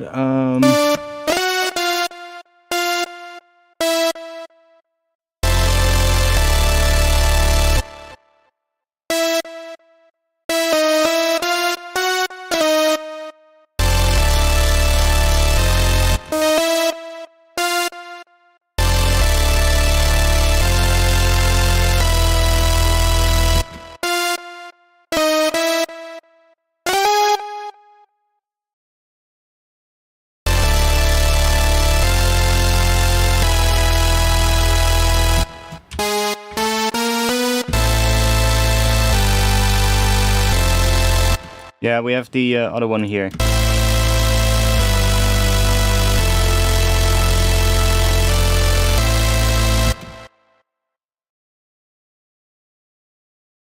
I'm assuming there won't be a melody of these chords because they are massive and fill up the entire spectrum, but curious how it would work if you did.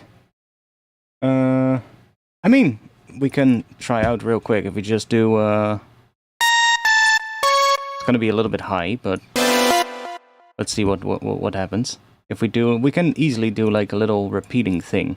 Like, we're in A.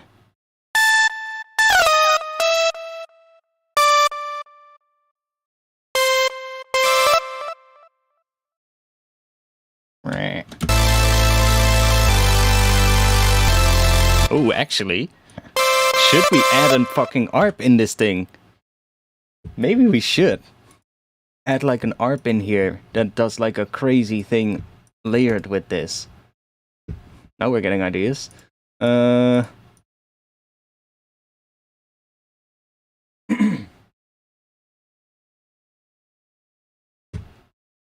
could work.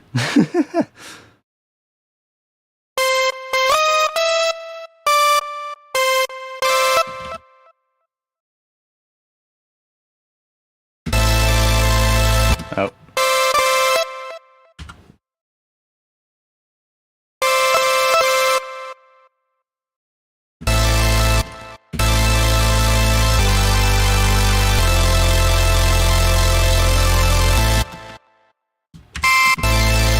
It's so high now because we're already quite high pitched on the chords itself. So let's just do. What should we use? Let's grab segments.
Maybe I'm just gonna repeat this one though until the end.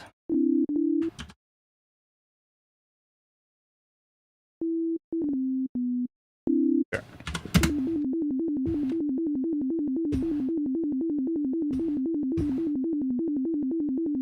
Gonna sound a little weird at the end, but whatever. Probably won't even hear that when it's mixed with the rest. I mean, I'm getting better with my music theory for sure.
The rest is already so loud that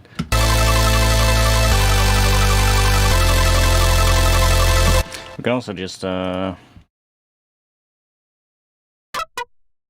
let's be smart.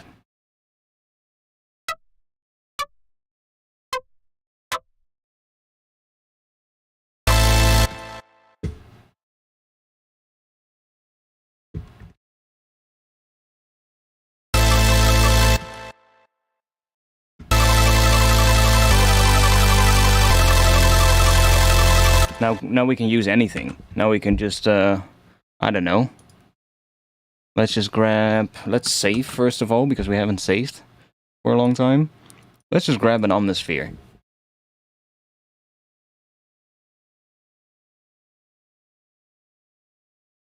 Which might take a bit of time to load, but...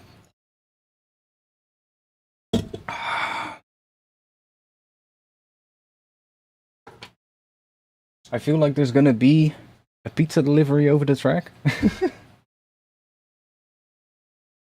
I mean, we don't have much of a track yet, but I'm just focusing on these chords right now. I want to make something that sounds really big for like the section before the drop. And this is kind of becoming big, so...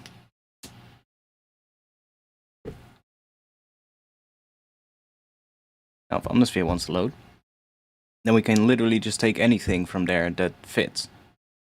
Makes it a little bit easier because there's a lot of different sounds in there. And because we have this set up right like that, it's just always going to do that arp. So, come on, there we go. And then we can just...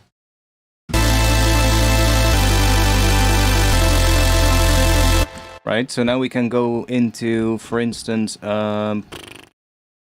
synth short, maybe? And we get all these different things here. We can just try some stuff out. And what also is pretty handy to do is to take a MIDI pitch device, like a +12 one, and just put that in front of here, so that you can turn it on and off if you want a different octave. You can test different octaves, you can even copy this a couple of times, so that you have like multiple. And then you can just say, test out which octave sounds best.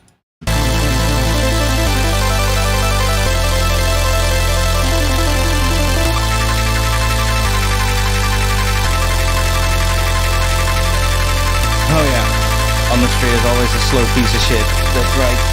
Forgot that.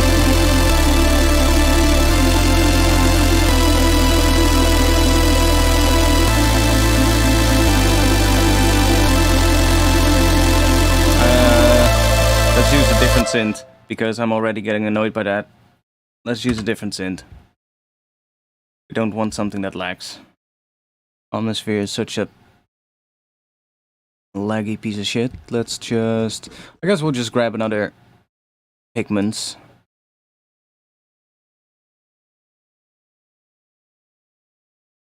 That has plenty of presets as well that we can flick through to see what works.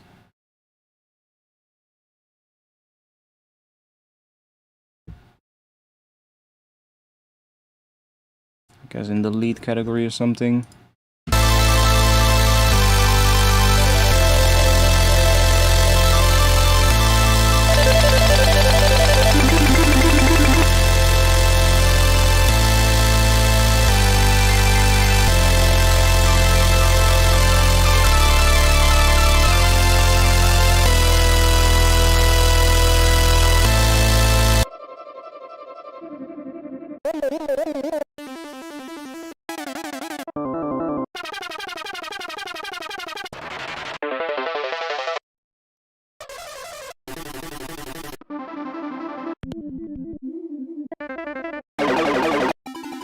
So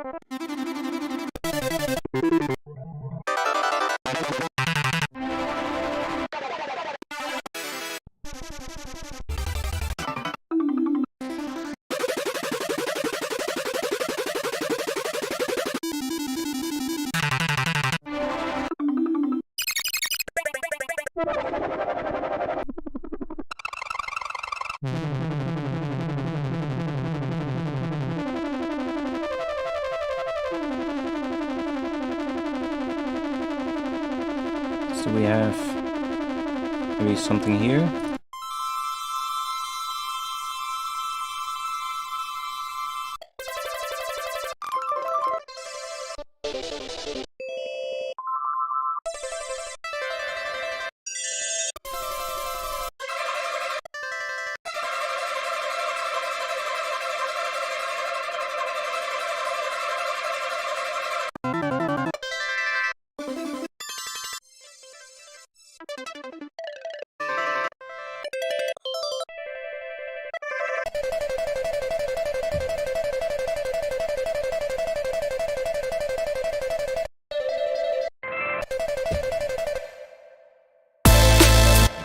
Oh.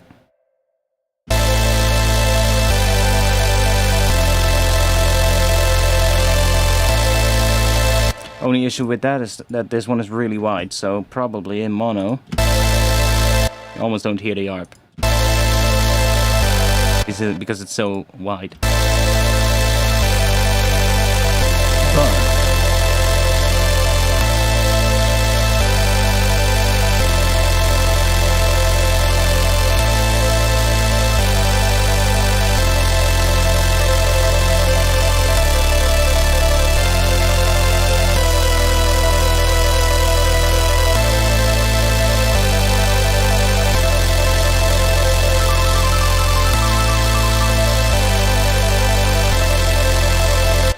I mean, we can also make something.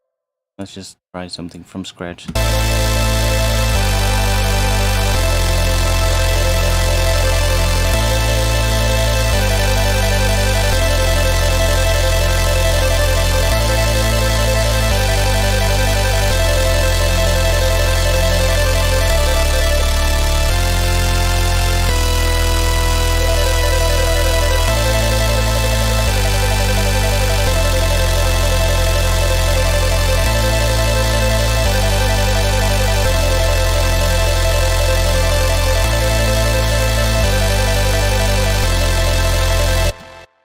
I'm not sure if I like that direction though.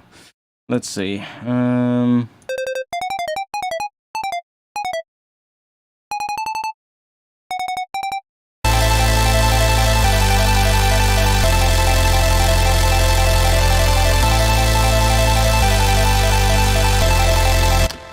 Different notes and it automatically sounds like it comes more through, so...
Yeah.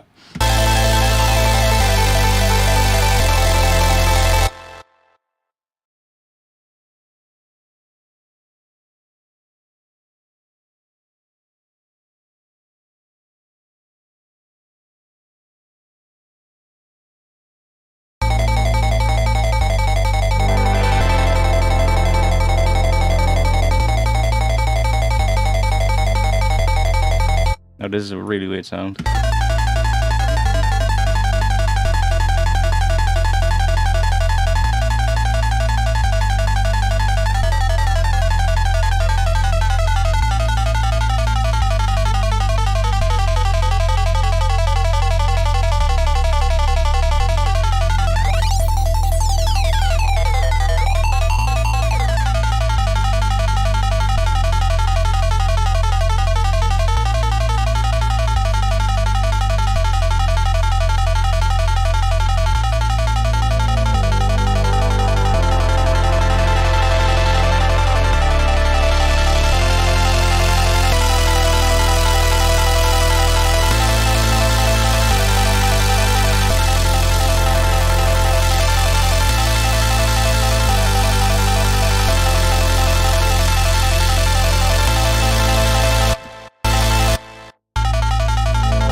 I wish we could make it. No, fuck it. Not too sure about this layer.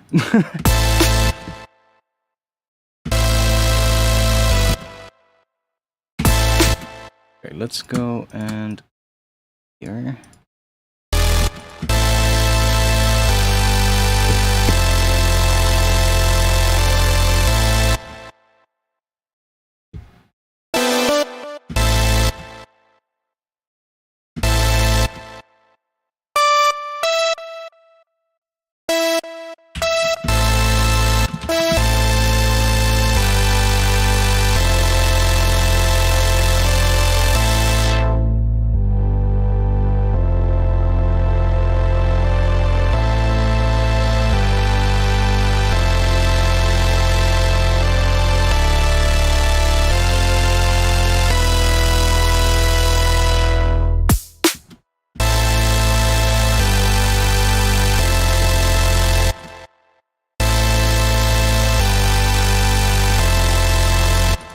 Let's get rid of that one because that one didn't really work.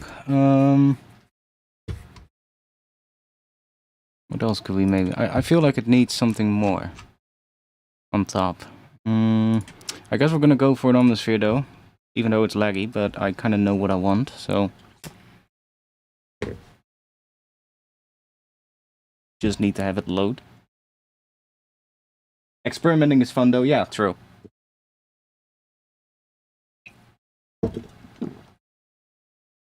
I'm also not completely set on the chord progression yet.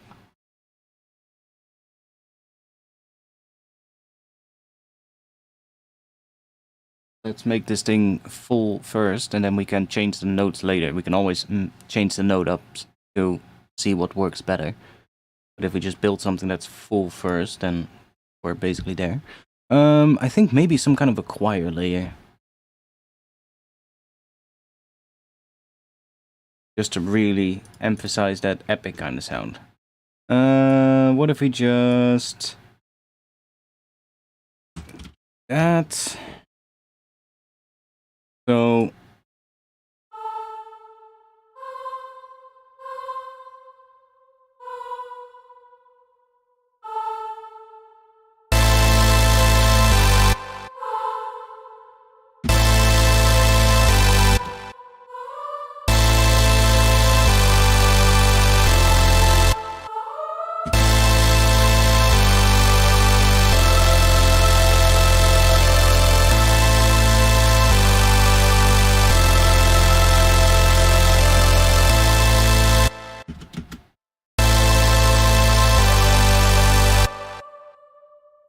Which choir?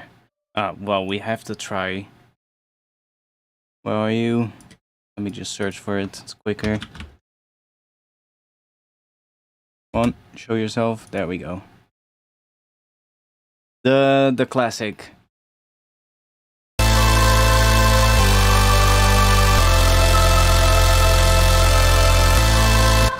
Okay.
Tough one.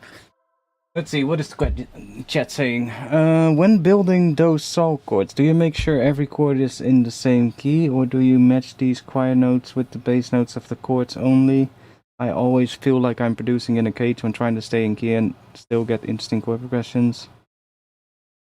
I mean, I do know what the underlying chord progression is, right? So I'm kind of thinking about that, but like I know the first chord is A, so we could probably put an E there, which is the fifth of A, right? Which works pretty well, in fact. So why would that E work, right, over all those chords? Well, the first chord is A minor, right? So A minor, right? The second chord is G major.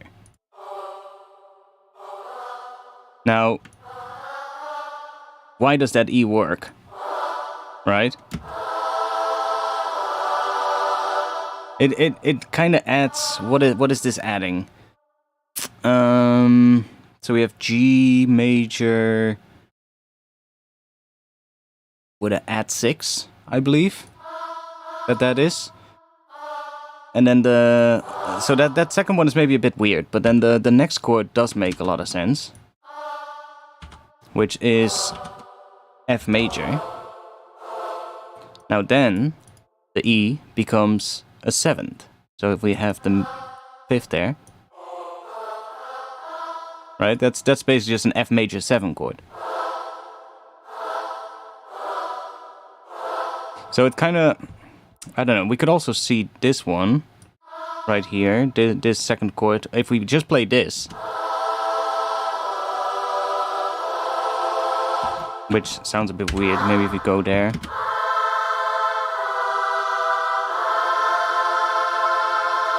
This could also be A minor to E minor to F major. Because this is kind of like an inverted E minor chord now. Because we have G, B, and E. So if we put the E down here, see, that's just an E minor chord. But that E is right there. So this could also be A minor, E minor, F major 7.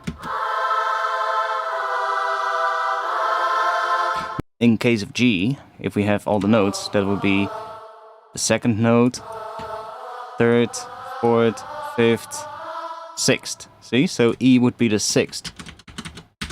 So this is basically now a G major, but we're not playing the 5th. Instead, we're adding a 6th.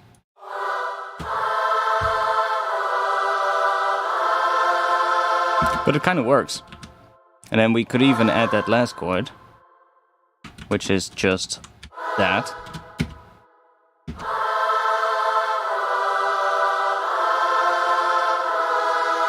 Okay, and then that E still works, because now that is basically just an octave of the root note here. So I am kind of thinking about what the notes are doing, but still, you can like add things in between here, because let's say this is an A minor chord. We could put that B in there, for instance. Probably don't want to have it here, but even then it could work.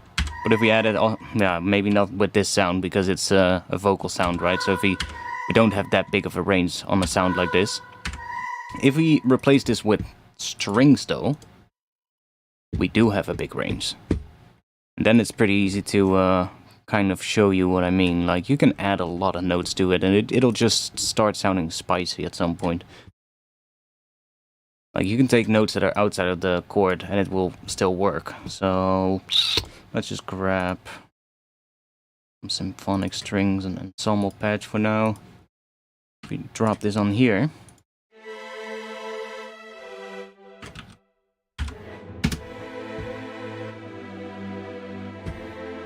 Let's go make it a little louder.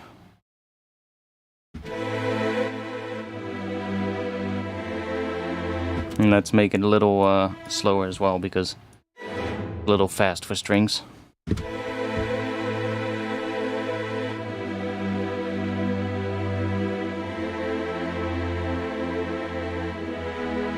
Right, so that B here, it still works, right? Even though that basically technically adds that. See how those two create quite a bit of tension? Like, let's go up even more. Let's take these bottom ones, maybe drop them down a bit. Now that adds a lot of tension, but we can still add it. Just it adds a bit of tension now, which is cool.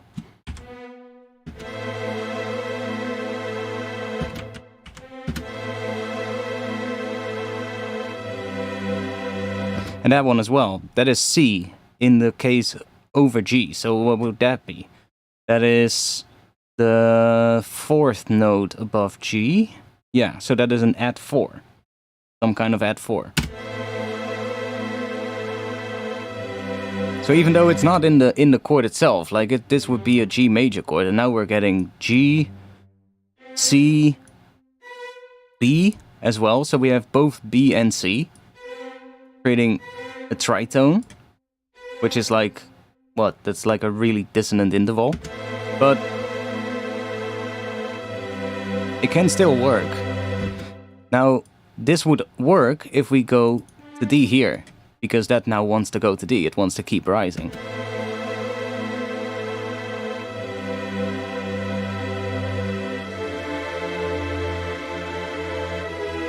See? And even though I think all of these notes here, like that B would not be in an A minor chord, right? That C would not be in a G major chord, but it still works. That D here would not be in an F major chord. That D, though, is the 6th above F. So, see, so we're adding a 6th here again. And then here we do get one that is in the chord, because here we have just another E again, which is the root here. So...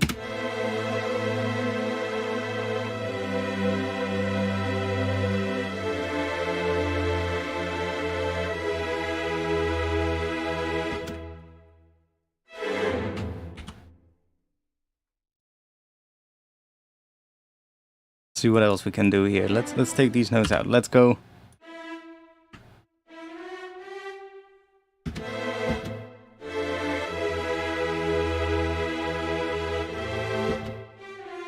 Let's keep rising.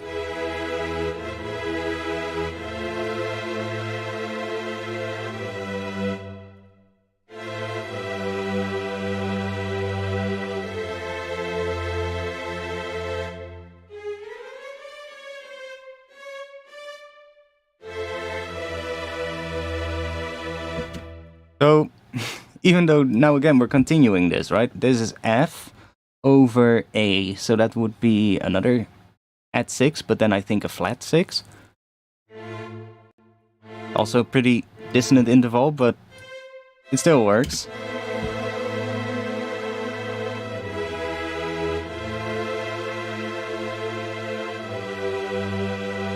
So you can do some pretty cool stuff with that.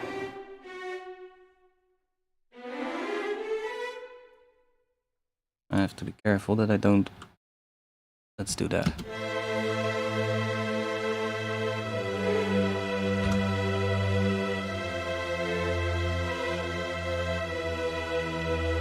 But we can do a lot more, I guess. We could also go outside of the scale. Let's see what happens. Like if we have... Let's just do an E here.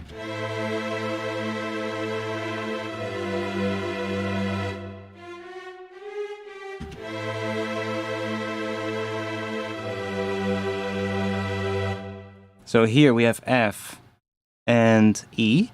So instead of going F major, which is what we expect, we could, for instance, go F minor.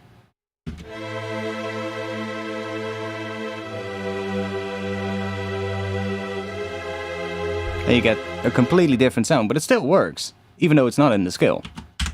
We could even go up to A there, maybe. Do a little chromatic thing.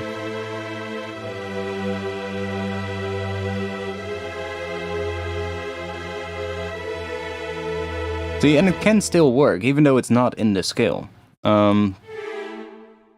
It's all about, I guess, what flavor you want to go for. You always start with a few simple bass notes and start from there. Most of the time, I guess. It doesn't really matter. You can change the bass note later. You know, you can also go something else. Like we can, I don't know, here. We can also end on a different one. So we can say, we can also end on B, which is the 5th above this E. And this chord probably would still work on top of it.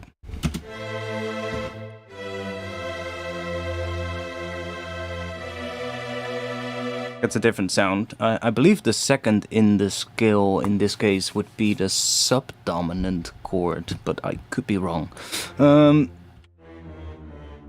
Make that go to D. Or the C. Nah, that's not nice, maybe.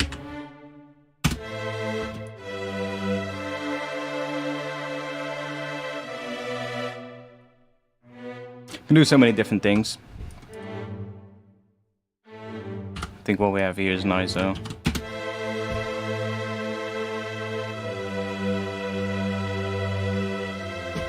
And what can also really help if you want to find like a nice chord progression is to write the melody first.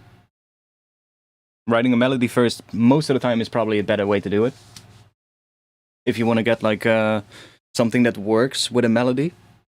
Because then, like if you just write a melody, it makes a lot more sense most of the time. Because then you can just harmonize the melody, right?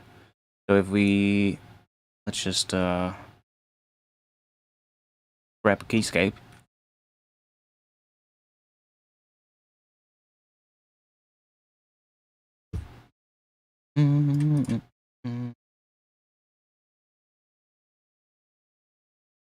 Yeah, load. There we go. So, like, you can just write a random melody real quick. Let's do, what are we gonna do?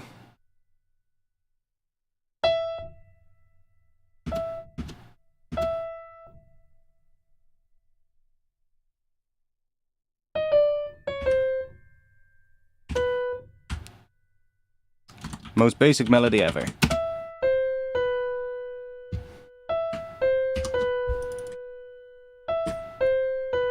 Right? And we can just start harmonizing that. Like...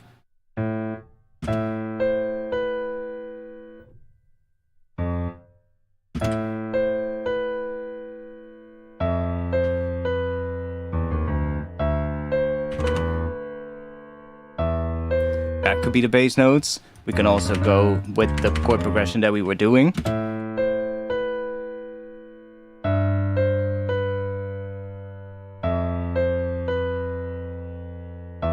See, so just by having a melody and then figuring out the bass notes underneath there, it most of the time is easier, because then you can hear what the melody does with the bass notes.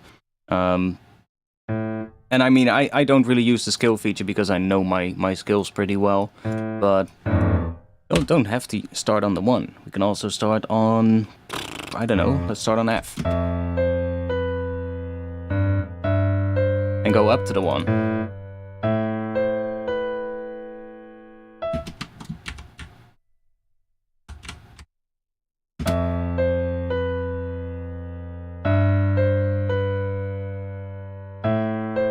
Right, and then just start harmonizing that, or start filling out the chords. So F major, E major, A minor.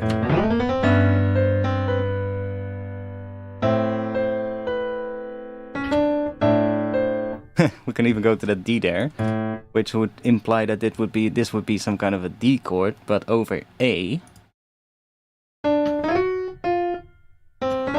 Finish the chords up here.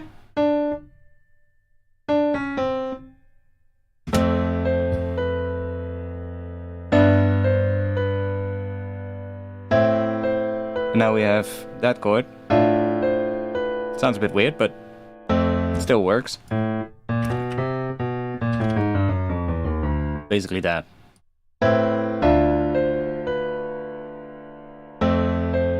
But yeah, you can do all kinds of stuff now. Start on E. E minor maybe.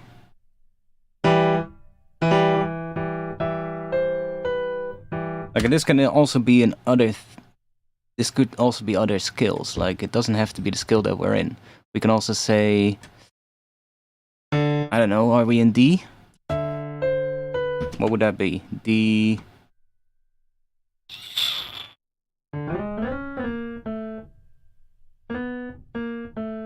D and B. That is that... D Dorian? Yeah. So So you could also say D is the root. Make that the first chord.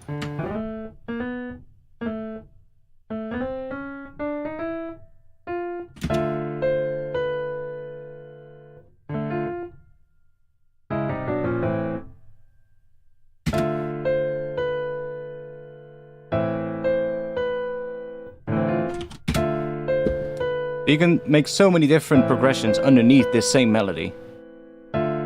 Now we have a progression that kinda... Well, it's still A minor. Because we're having an A chord here. But if we change that to... that B chord, maybe. Then that is not in the scale. Try that. Or try that. Bit weird. Let's try a G chord. Maybe that will sound cool. So you can do a lot of different things. But when you start with the melody, it's usually a bit easier. Because then you can kind of hear what it's doing with the chords.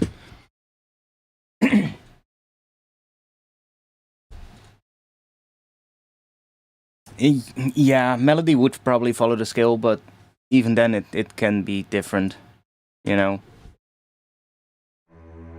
It doesn't have to follow the scale. You can also go out of the scale. It just, in the end, if it sounds good, it is good. You know, that's the case. And I wouldn't worry too much about what scale you're in. I wouldn't worry too much about that. I would just write whatever sounds good. And then after you found something that you like, I would probably go back and figure out what it is that you've done, so that maybe writing the rest of the track around it will become easier.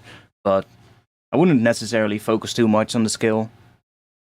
Like, a lot of times when I'm just doing something, I'll just be like, oh yeah, we're in A minor, and then I'm, you know, working with stuff like... I might be thinking, oh, A minor? Let me actually... switch back to here. I might be thinking we're in A minor, right? But I start with E, which is the 5th above A. Or a better example, if we, for instance, play an E. Let's say an intro is playing and we have an E note. Right? Or you could see that as E minor.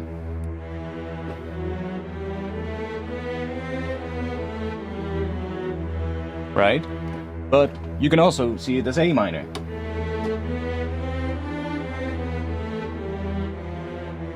Which then turns that F sharp from E minor into an F. So we get... Maybe it's different. Versus... But it both works over here.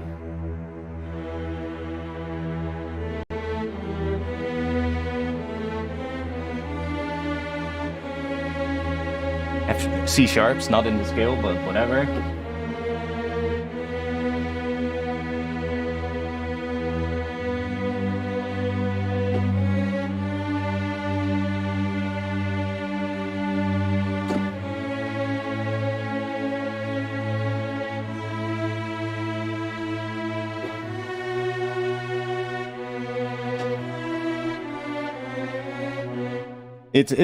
I would just experiment a lot with it, you know, just try and play different things and see what happens.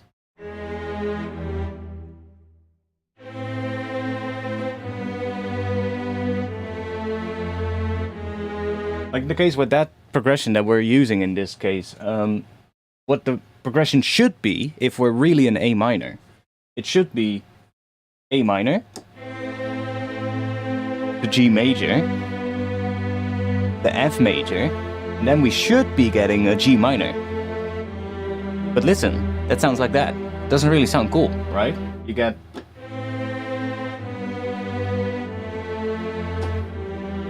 Doesn't really sound like it's... wants to go back to that A minor, right? Well, it does. It does work, but... if we just follow the A minor scale, that last chord doesn't really have that same resolution as what we had with when we made it major. But major, then we get a G sharp, which is not an A minor.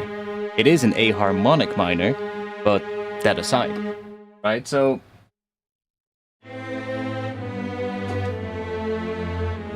that sounds so much better. So even though it's technically not an A minor, or, well, technically it is because it's a harmonic minor, but yeah, we can use that.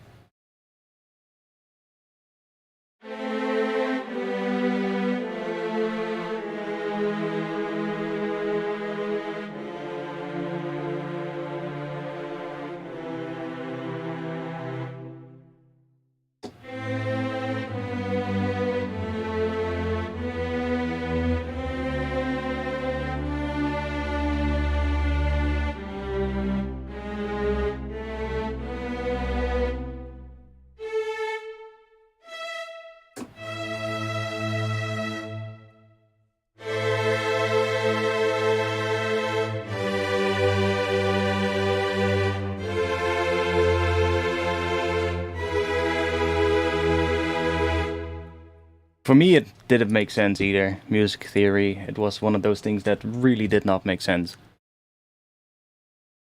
But for me, it started making sense when I started analyzing other music. When I started figuring out, not necessarily like drum and bass music or like any kind of like electronic music, but just taking some songs, maybe a song from your youth or something. Like I listen to a lot of rock music and other stuff, and a lot of hip hop as well, but also just all kinds of music. Just take some stuff that you like, you know, that you like the sound of, and just try and analyze it and see what happens in there. That's how I learned a lot about music theory. Just basically just figuring it out. I mean, there's also things you can probably do. Like there's plenty of YouTube channels, of course, about music theory. But I don't really watch too much tutorials about music theory. I just know like basic minor and major scales and that kind of stuff, and that's where it mostly ends. A lot of the other stuff is just, I don't know, I figured it out afterwards. But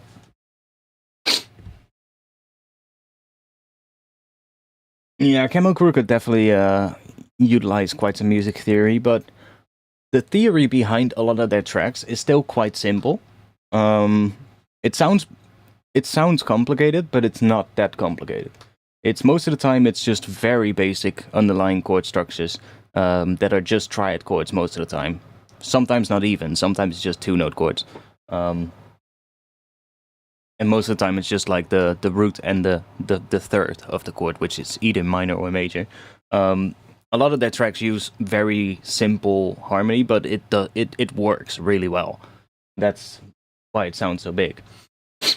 Is they just do very clever sort of like harmony things. A really other good example is that that Matthews track "Hear Me." It's a really, well, I already have a sound that was it this one? This one, yeah.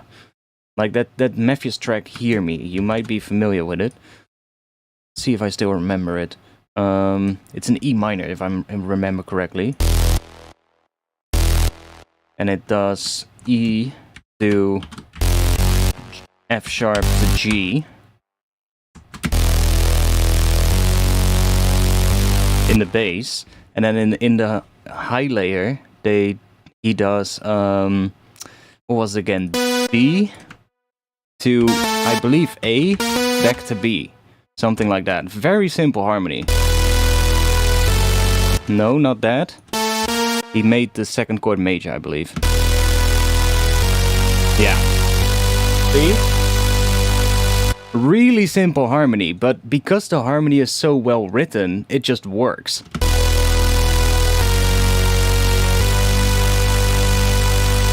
And then it does the same thing, but going down. Dun, dun, dun. I believe it's this.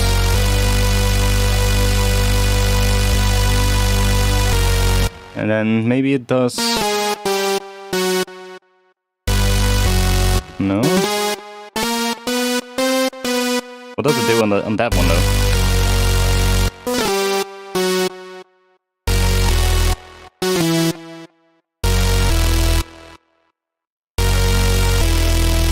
Something like that. But, like, as you can see, it's only 2 notes, really, that at any time that is doing that harmony, but it just works. And what is it? E and B, that's E in the 5th, F sharp and A sharp is a major third. Now this, we're in E minor, so this is E minor, but this A sharp is not an E minor. That would have been that. But you can see, without that major interval there, it just doesn't sound good. Right? So, sometimes you can just take that minor third, in this case a minor third, and just be like, it doesn't sound good. Just make it major and see how it sounds then. And suddenly it sounds really cool. Right? So that's basically what I use a lot as well when I do chord things.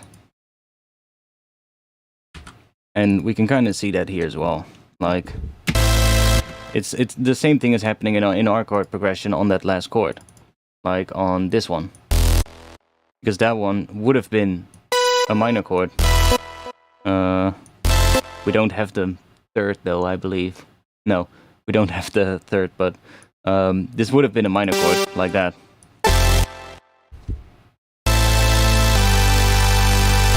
Oh fuck. That's not an E. That's an E. But that would have been a minor chord here.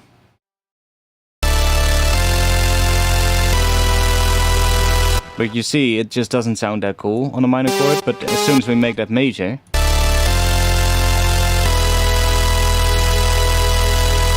it works. So, No Tomorrow, the chord structure is super simple. Yeah, that's another one. Another really good example. Matthews is definitely pretty good at this kind of stuff. He does this a lot, especially in the last few years. He has been doing a lot of this kind of stuff where he just takes like 2 notes, 3 notes sometimes. Do you condone piracy? I mean, do what you gotta do. I'm not gonna be the one that's gonna say no or yes to piracy, you know? That's gonna be a personal judgment that you yourself have to make. Like, obviously, if you're gonna be making money with your music, I would say no. But if you're just starting out, I know music production equipment can be really expensive, and if you're just starting out, you know, I would still, it's not the right thing to do, but there's an argument to be made for it, you know?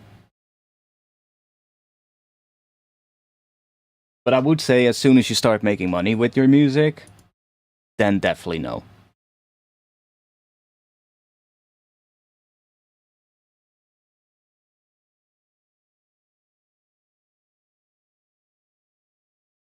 You by Camel Crooked? What was that one again? I forgot what that one went like, but yeah. They are another good example.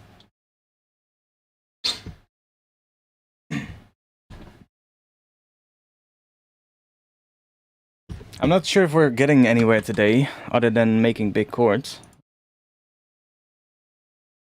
Got distracted for a bit.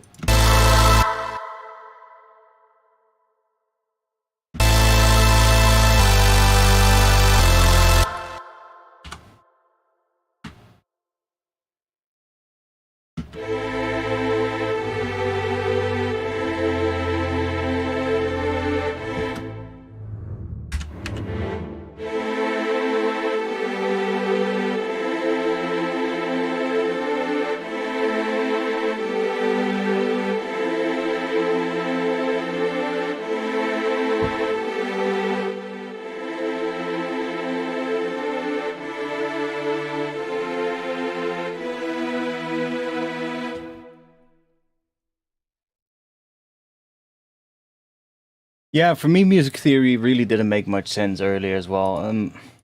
I think for me it started making sense when I, like I said, started analyzing other tracks, but also when I bought a bigger MIDI controller.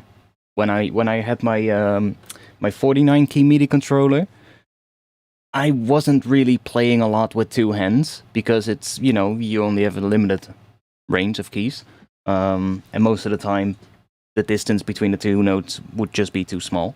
But since I've had like the 61 key MIDI controllers, it's just been like much easier to play with two hands. Or, well, it hasn't made the playing easier. That came with, of course, playing a lot, but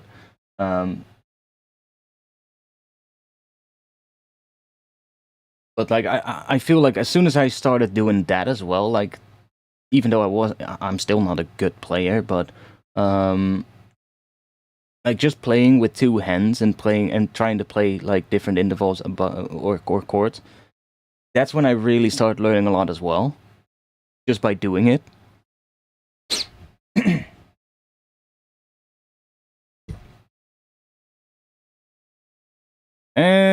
Cool. I need to take a bathroom break real quick, but what are you guys gonna listen to while I'm gone?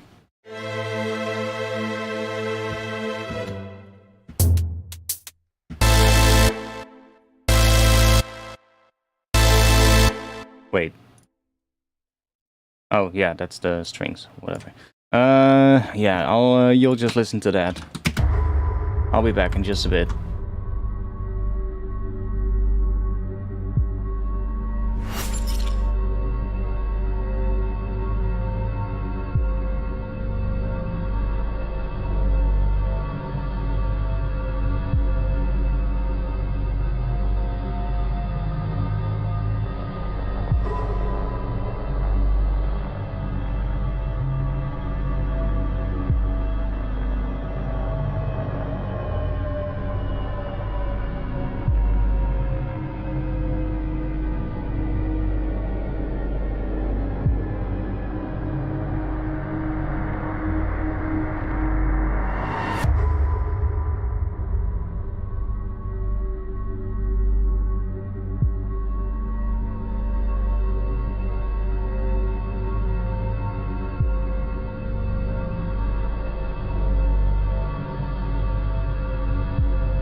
Okay.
It's just Ableton.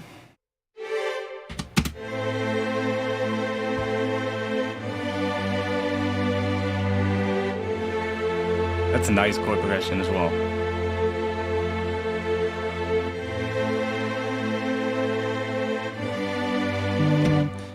And,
also that.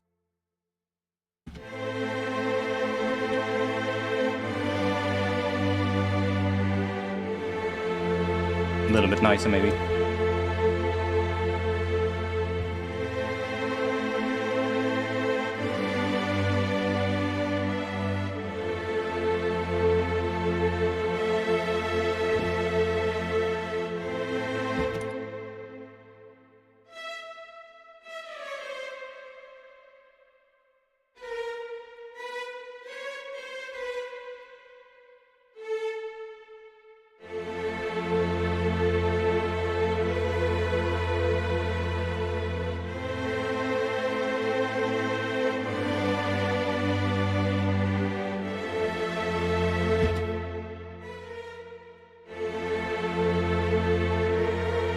Okay, no.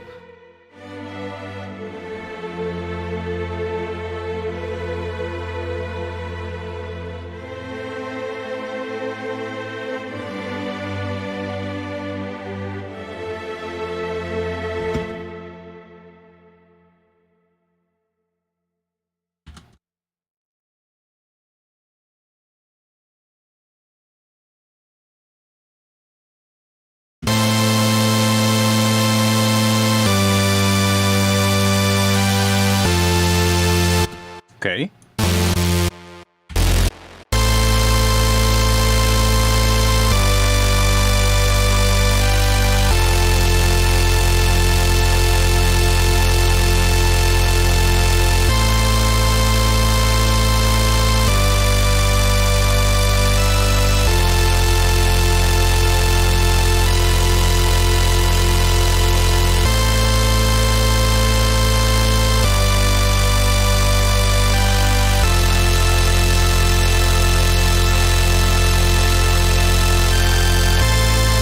Gets a bit high pitched there, but I do like this. Like, those chords are pretty cool. That works. Put that aside.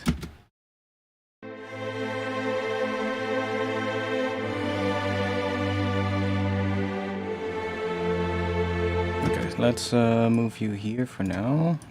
That.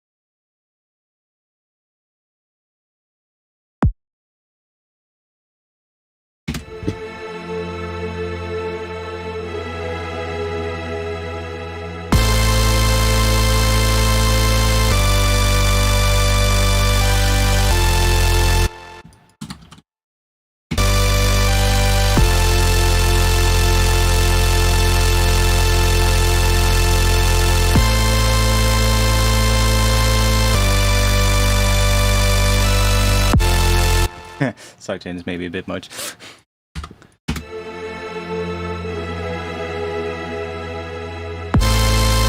Probably don't want to have the sidechain on the chord layer, only on the bass layer. Wait. Oh, there. That's a chord layer, right? Yeah. Let's just not do sidechain for now.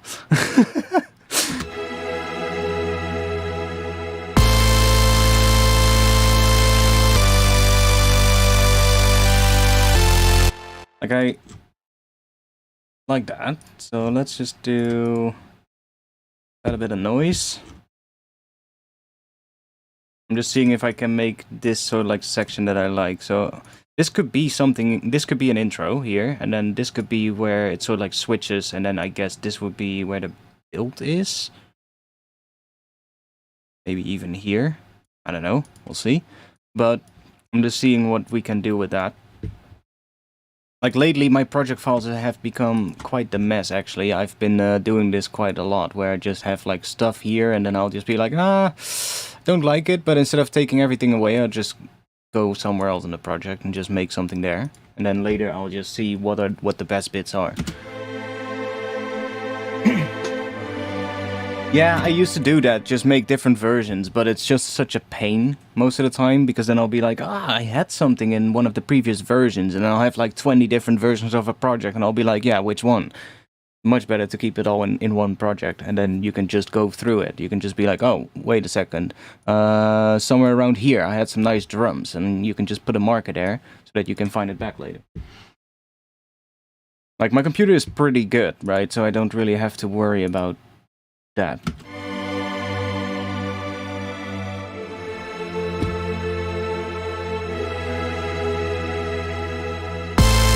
Okay, so we're gonna get some noise.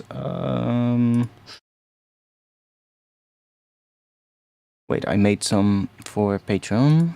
Patreon pack, which one was it? This one.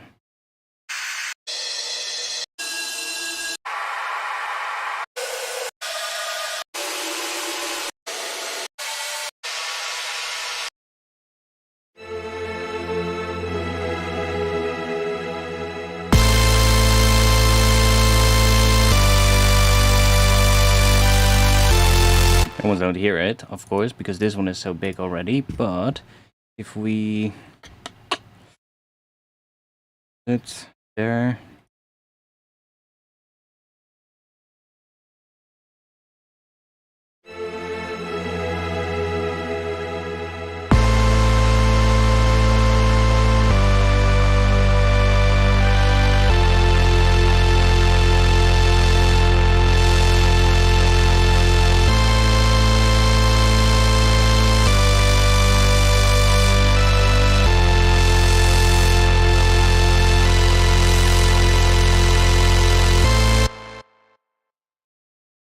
Okay.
Oh wait, sidechain is broken on this.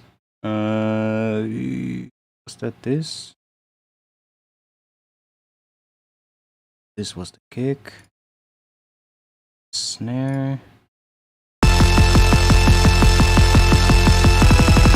Yeah, so you don't really hear that. Okay, cool. So then we don't need that here. We can just do that, I guess.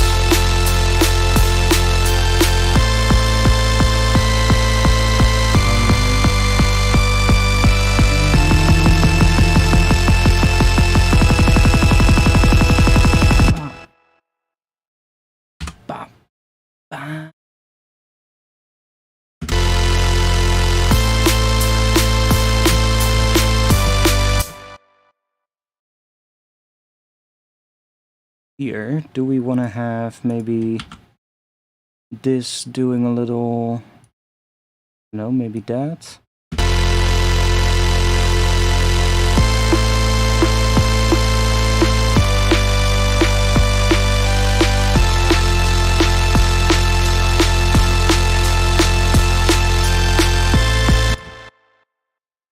have it like that, and then maybe...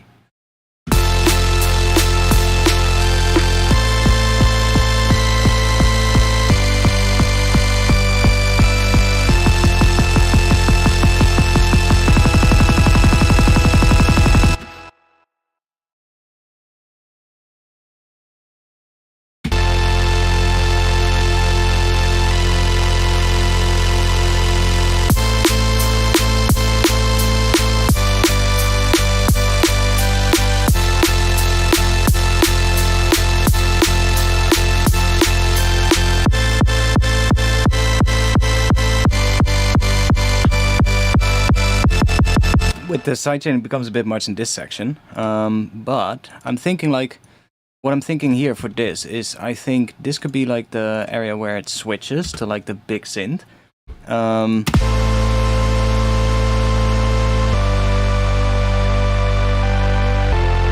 Maybe already we want to have a bit more high frequencies here, but...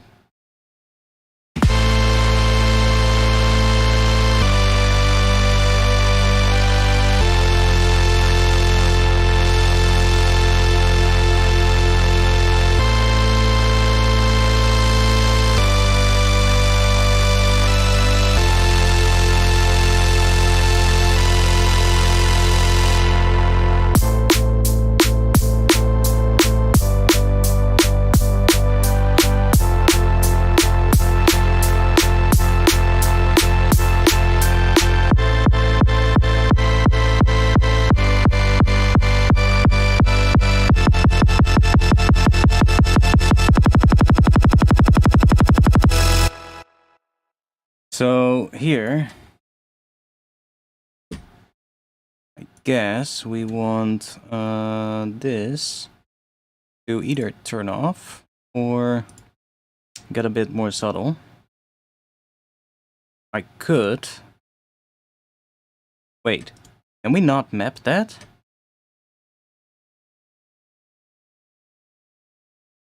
Wait, for real? Oh, of course we can. There. I was like, can we not map the threshold? But we can. So now I can back this down. So if I want less sidechain, I can just bring this up.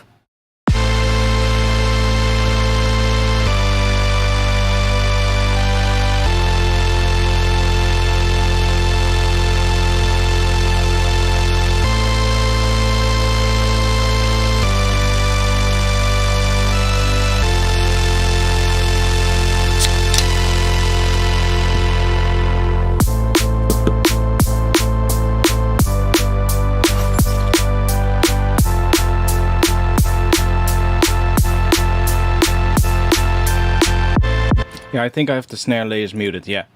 There's some layers on the snare already, but I have them muted because they're probably not in the right pitch. No.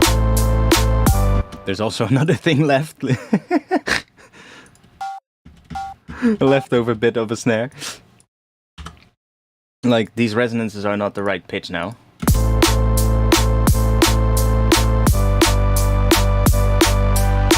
But this resonance, like if I just duplicate this one so I don't lose the original.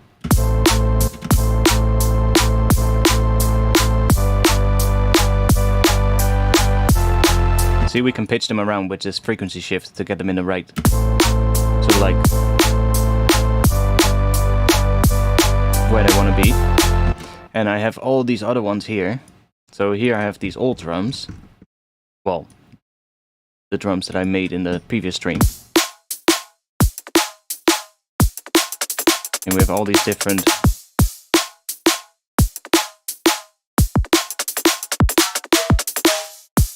And they're all different pitches. So how I did that is I just took like a snare here. I have other ones as well, so if I just duplicate one of these and just delete these, probably want to delete those as well. And then I have in my folder here, we've got some snare samples. Basically just bounce from acoustic drums, addictive drums.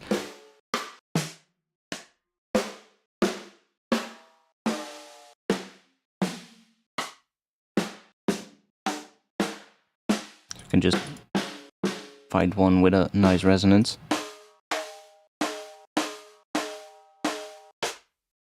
Like that one maybe. Chuck that in here on the snare.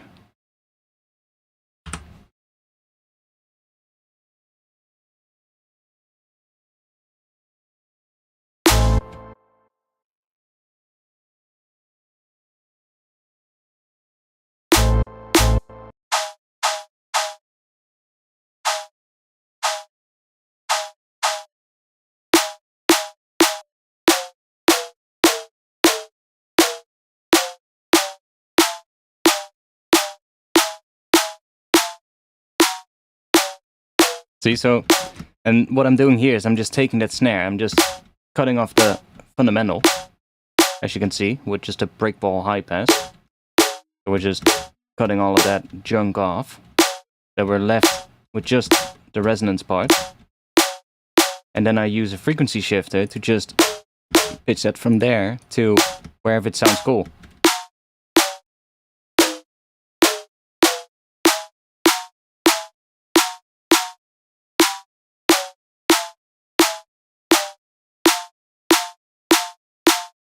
And I can also just go in here, because as you can see, I just bounced like... Basically, I just made like a file with just like, what is it, 8 different velocities of the same snare. So...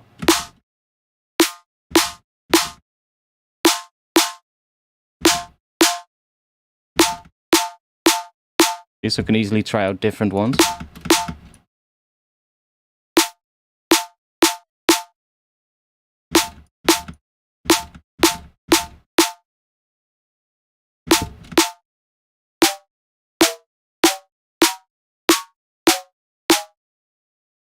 Probably wise to set this to repitch as well, or to beats mode.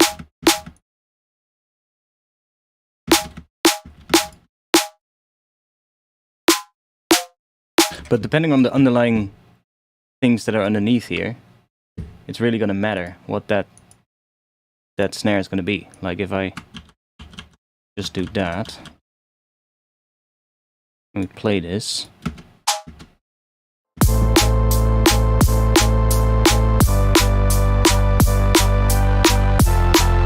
See?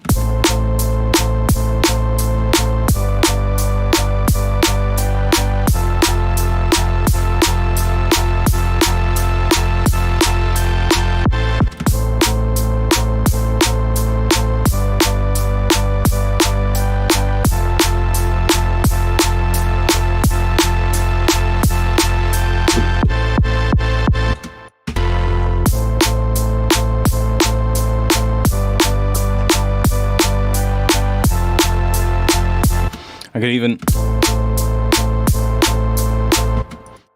could even make the resonance. Oh, that could be interesting. Let's try this out. We could chuck that on here.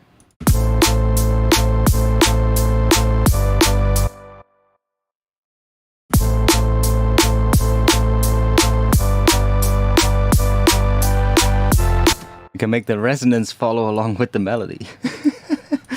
That's interesting.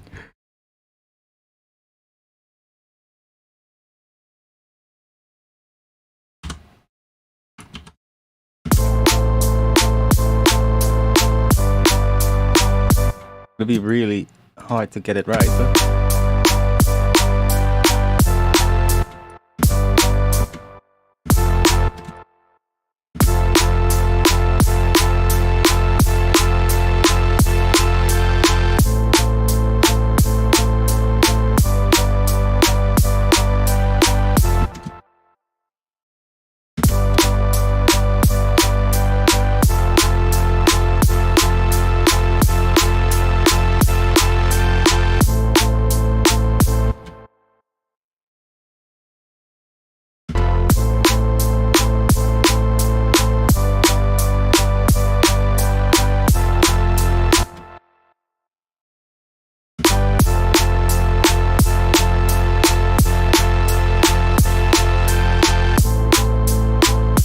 Really weird.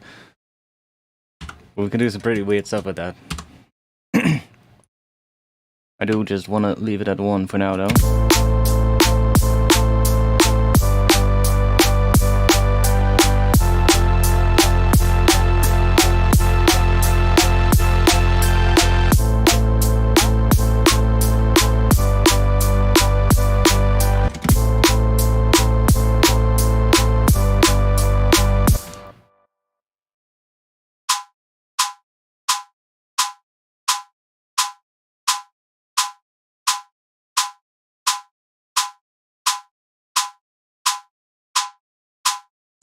Right, so now it's playing like a B, C maybe? G sharp. Ah, okay.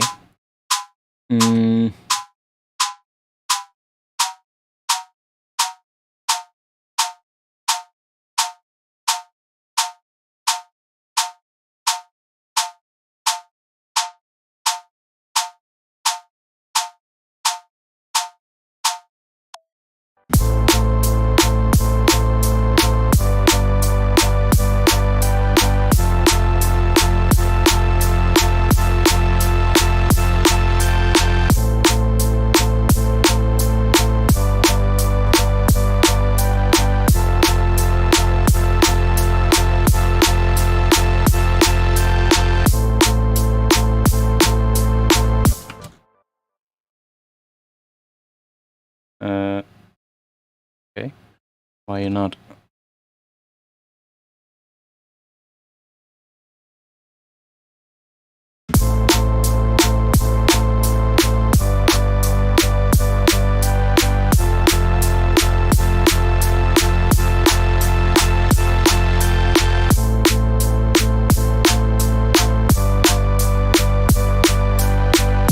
Yo, why are you jumping around?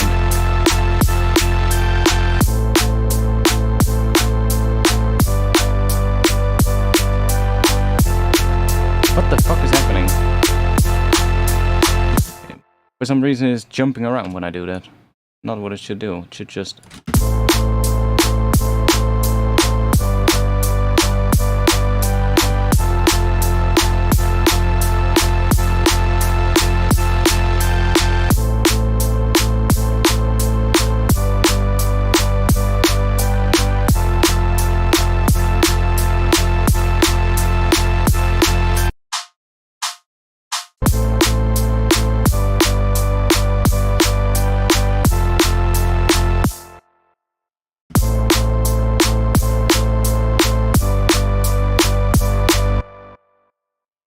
I don't think it wants to be that resonant.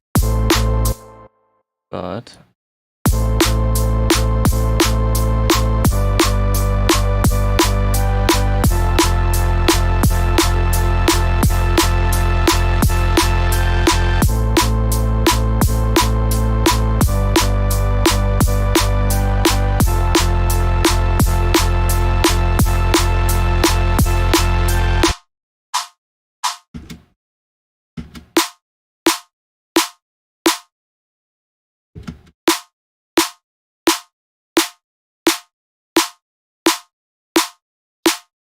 I'm actually making it more resonant, but kind of works.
Kinda works, but...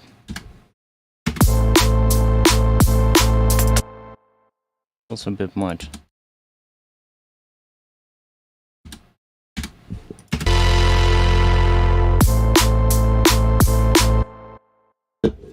What's that like without synth? Without chord layer. We can mute the chord layer.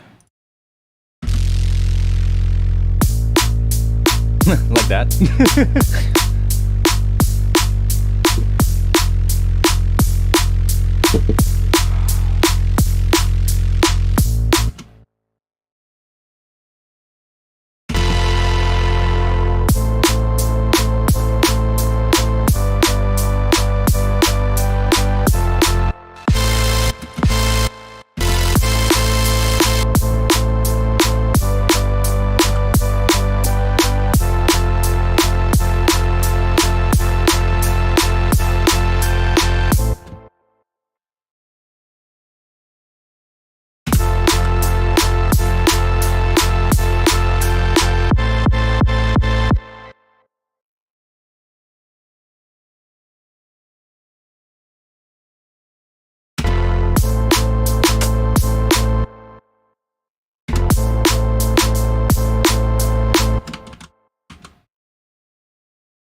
Yo, what the fuck is this?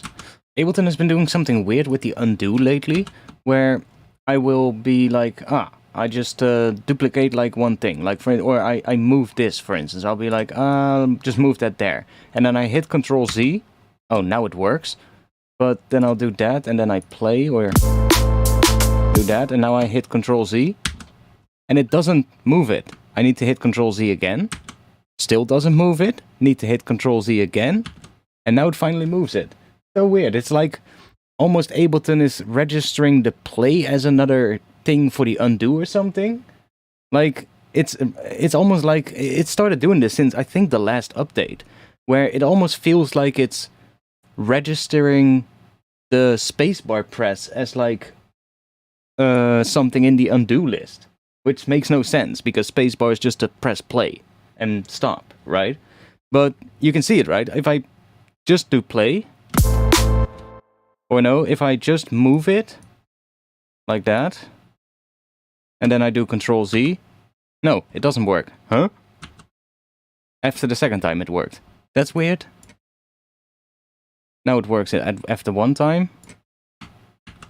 One time. Let's click again. And now do Control Z. Huh, still works after one time. But now if I hit play, and then do Control Z, it doesn't work right away. I have to do it another time, and another time. Wait, another time? 4 times. What the fuck? It makes no sense. It's so weird. I've started noticing this like a couple of weeks ago, and I was like, what the hell, Ableton? What you doing? Like, there's nothing happening in between, other than just the sound playing. And for some reason, there's like extra things in the undo list. Maybe we can see what it is. Let's see. Let's move this and then go to... Can we see it? No, it just says undo change.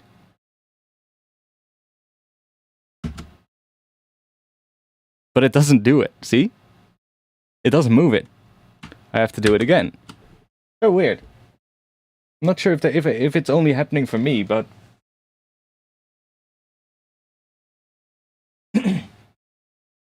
It's such a weird thing, and I have no clue why it's happening.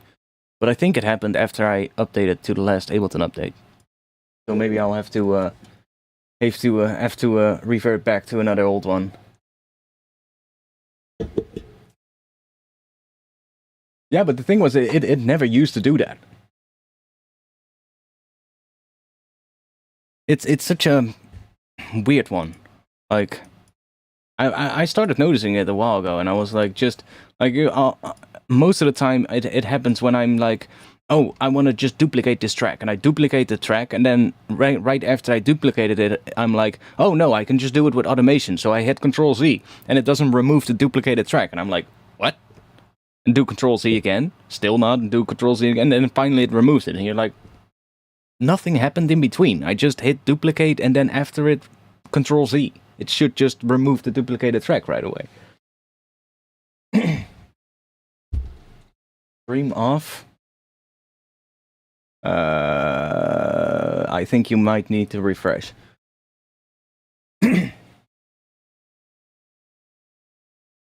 But it's a weird one. I don't know why. Maybe I'll try reverting back to an old version and see if it still happens on that one. But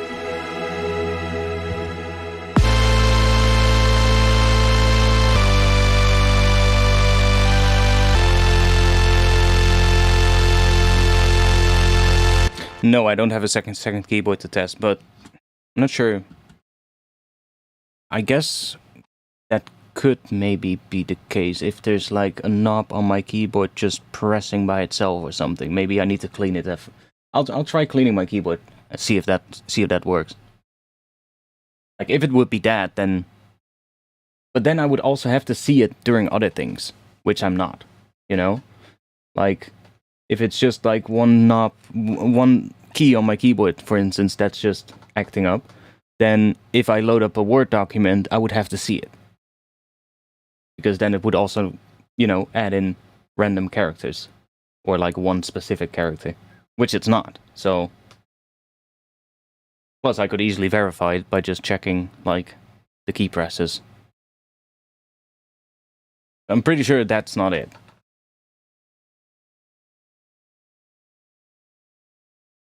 But it is something weird that has started happening recently. And I did update recently. With Ableton. Oh, there is a new update available. What is in the new update? Added control surface support for core key stage. Well, that's not really important for me. But you never know. Oh wait, let me check. Maybe they changed something. Like, did they change something that could have...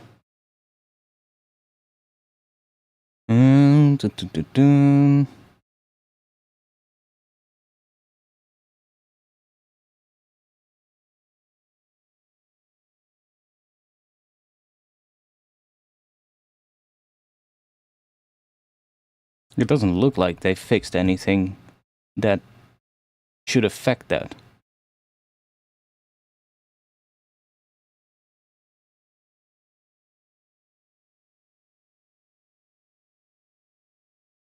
But I would really like to have it fixed, because it's really annoying.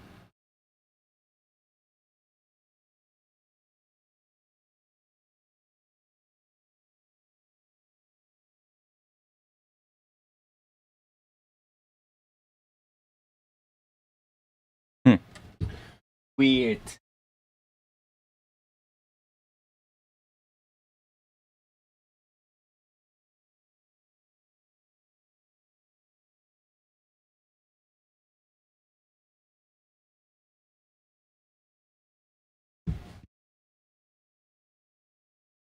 You can get Ableton 12 for free?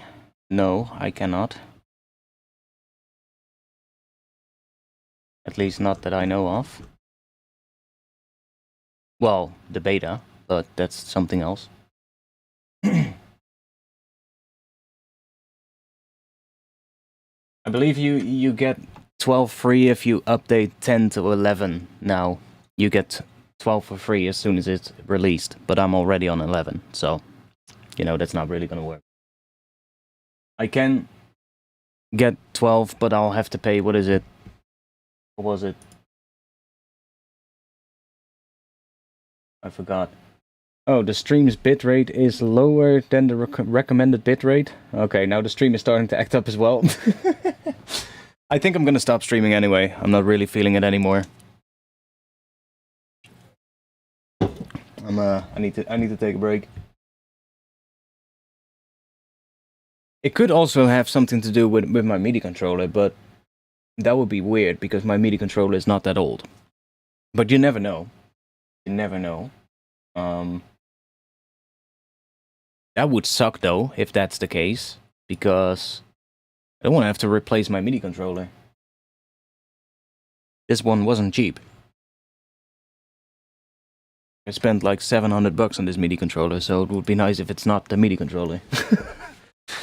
That would not be nice.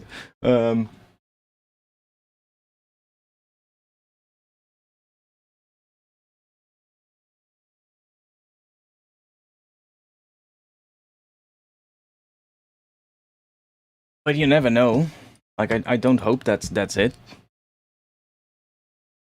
I don't think so, because then I would have to see it here. Right? Like, if I move my mod wheel, we can start... Oh, here. We can start seeing that it's sending a message. See? So, if there would be, like, a rogue message from my MIDI controller, we would have to see this light blinking. But that's not the case.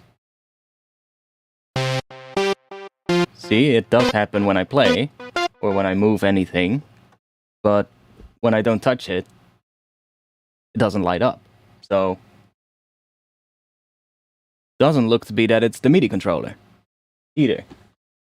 See, so that's why I'm completely... I have no clue why it's happening. It's so weird. I also don't think it's my keyboard, because when I'm in, like, a different application, I can just do Control-Z and it just works. Like you would expect. It's only in Ableton that it does this weird thing, where... So it seems like Ableton is just doing something that adds to the undo history, while it shouldn't do that. The model of my headphones, it's the Beyerdynamics DT880 Pros.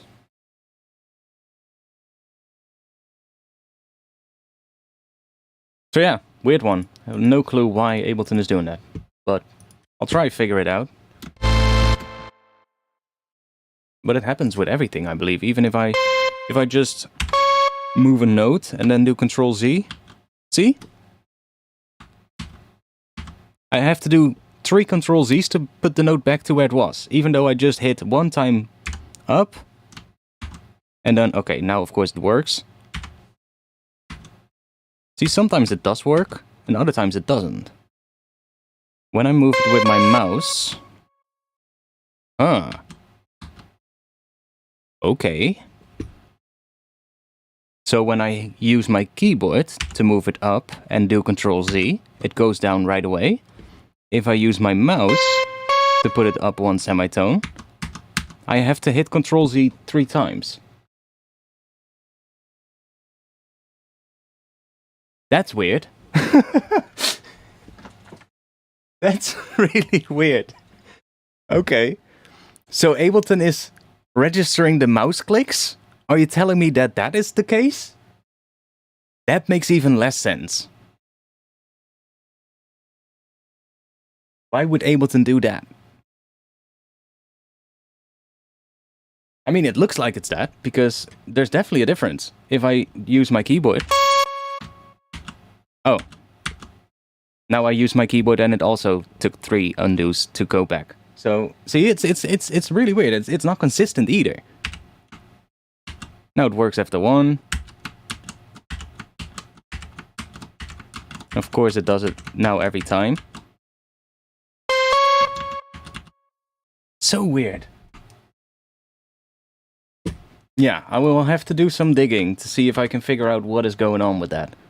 But if anybody has an idea, put it in the Discord, and I'll see what if I can figure it out. Max for life signal? I have no clue what you mean with that. The Max for life one shouldn't be doing anything because it's frozen, so it's just audio at this point. So it shouldn't do anything. And that's the only Max for life device that I used, so. Change batteries if you have. I have a wired mouse, so that's not the thing either. I would like to see it fixed though. But so weird.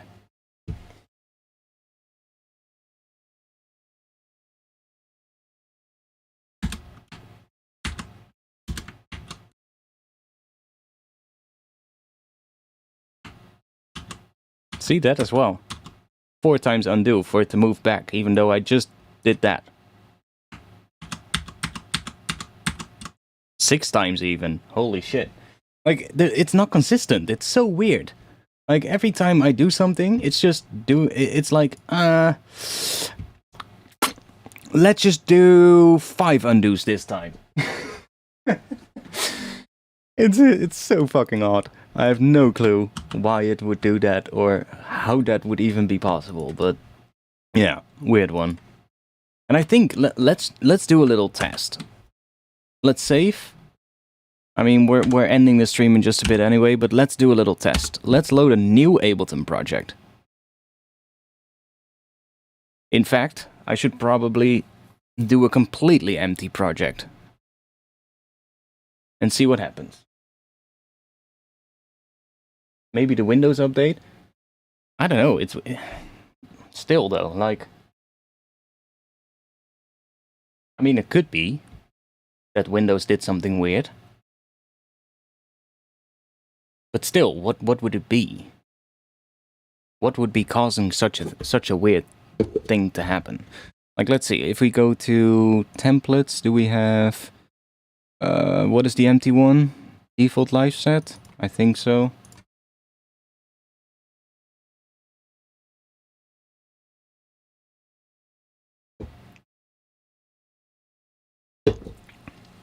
Really weird though. Like, I mean, you're seeing it happen, right? It makes no sense.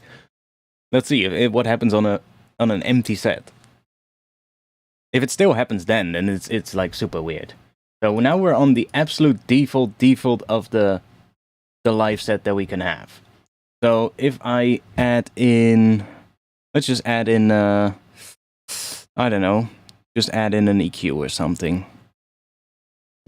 And then let's add in a saturator. And then we'll move the saturator before the EQ, and now we do Control Z. Hey, that worked in one time. That worked in one time too. Okay. So, it should be something in my template that is causing it.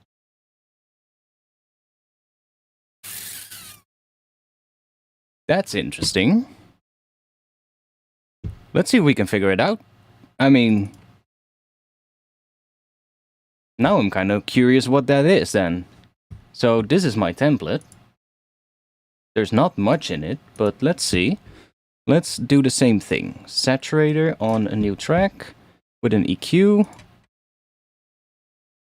And let's move the saturator before the EQ, and I do Control Z. It works at once. Okay. It also works at once. So it doesn't happen on my template itself. Interesting. Or maybe it does happen, but I just haven't noticed it. No, it takes only one. Add another thing.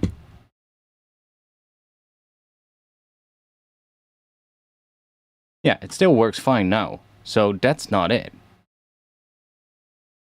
So we have to figure out what the difference is between the project we just had open and this one, which is quite a bit.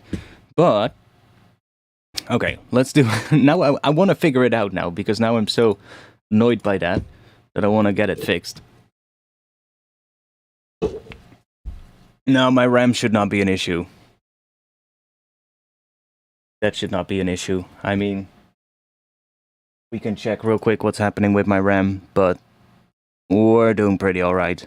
We're only 31% in use of the 63, so that's fine. Do you have any... Like, it's not the template. We just saw that.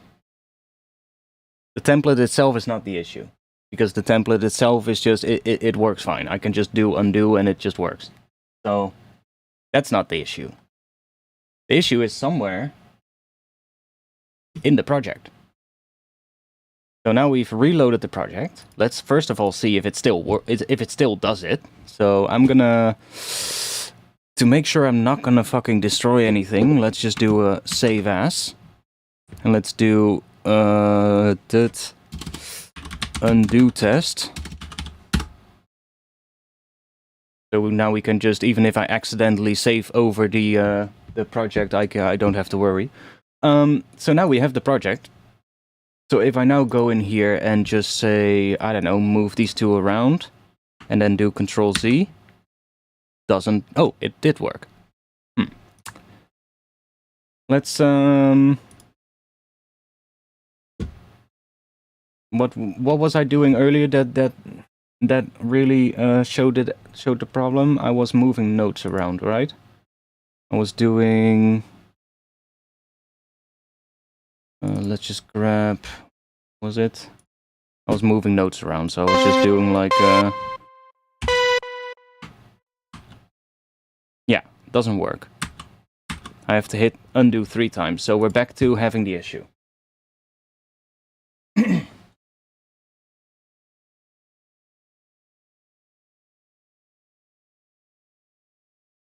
you have any Max for Life devices in your inner template? No. Well, there is one, but it's we just verified that even with that one, it's not really doing anything. So, well, there's a couple of ones, but that's not the problem. Moving notes with mouse and arrows. Yeah, exactly. That was it. So, if we just move this with the mouse, it takes multiple times. If we move it with the keyboard, it takes 1 time. So weird. Why? What would be causing that? I guess we can just remove some stuff and see what happens. So if I just remove these 2 and go into here again.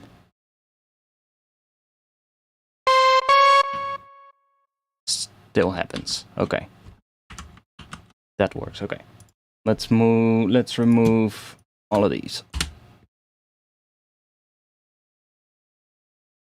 I'm gonna lag a little bit because I removed a bunch of stuff. Yeah, exactly. Start deleting tracks. Okay. Now, it's still happening. Okay. Let's remove this track.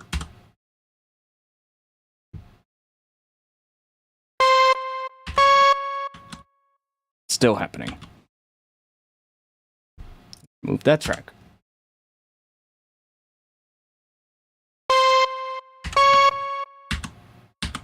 Still happening. Let's remove the entire drums track. Group. Lag a little bit because there's a lot in there. There we go. Still happening. Okay. Let's remove these bunch of tracks at the top. Which should not change anything because there's not really anything on those. Still happening. So, let's remove the sidechain triggers. Still happening. Well, I mean, at this point, we only have the master effects that could be causing it. Okay, let's start removing these one by one. Let's remove, well, these 2 are just 2 Max for Life devices that are just giving me the, like, it's just calculating the frequencies and then the, like, what hertz that is. So let's just get rid of that. Should still be happening, probably. Yep, still happening. Okay. Remove you.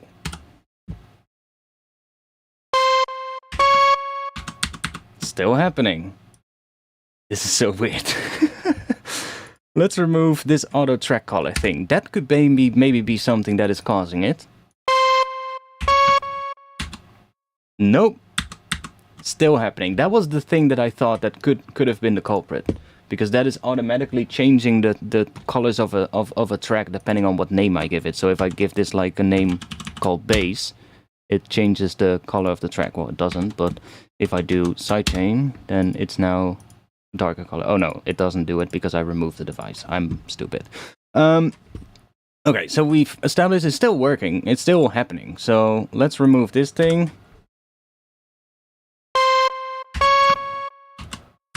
Still happening. Let's go and remove this whole group.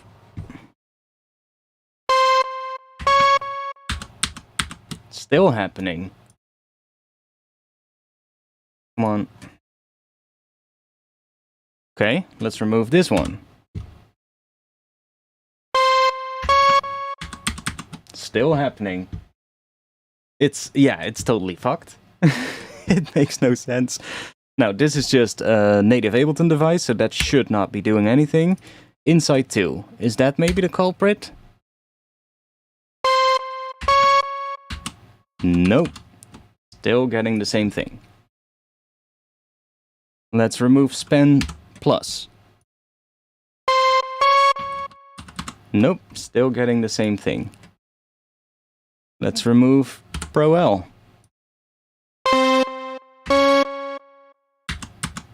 Nope. So weird. No, Minimeters should not be adding anything to the Ableton undo because Minimeters runs outside of Ableton. So that would not make any sense at all. That's like basically impossible. So now we've removed everything on the master track. And we're still having the undo issue. So weird. So now the only thing left is what is on this track. Let's do that then. That's literally the only thing left in this project now. Okay, and the sidechains here. Let's get rid of those sidechains first.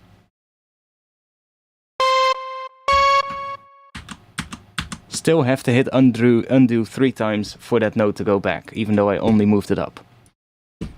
Let's remove the saturator now. That should not do anything because that's a native device. Yep, still need 3 undos to go back. Let's remove the EQs. This is so fucking weird. Still 3 times to go back to the original note. You guys see it, right? It doesn't make any sense. Serum effects, get rid of it. Still have to do 3 undos to go back to that note. Now, the only thing left is what is in here. Cool, let's remove this thing. Maybe it's this weird Max for Life device that is causing it. Let's just remove that device.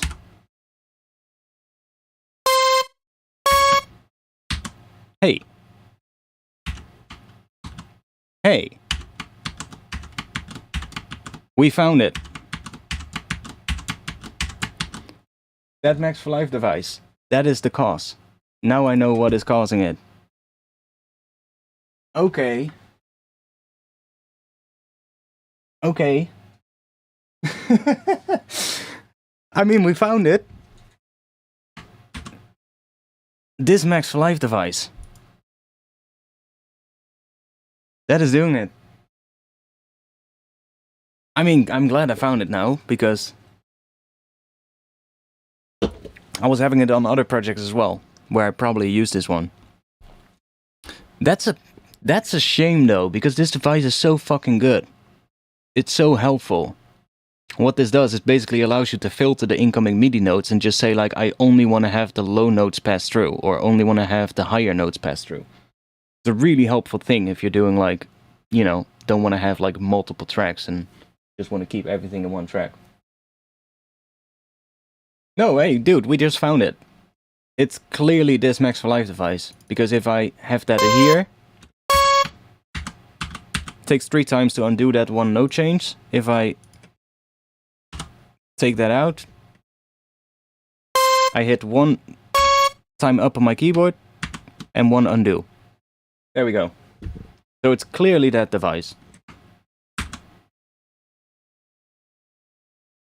And I also, with 1 undo, I can bring it back. Versus if I now remove this EQ and I do Control Z, okay, it does come back at once. But sometimes I think it takes multiple undos. If I just do this and then play and then do undo, see, the EQ doesn't come back. I have to do it 3 times. So I think what's happening is because this Max for Life device is filtering the notes or something, it's doing something weird that is creating an extra thing in the undo history. I can try if I can figure out what this thing is doing in Max for Life and see if I can edit it, see if I can fix that. Although I'm not the best with Max for Life, but hey, at least we figured it out. I'm happy with that, because now I know what's causing it on the other projects as well. Well, thanks for being here with the little troubleshooting session. We don't have anything now to play during the end of the stream, so I'll just bring this one in. But at least we figured it out now. Yo.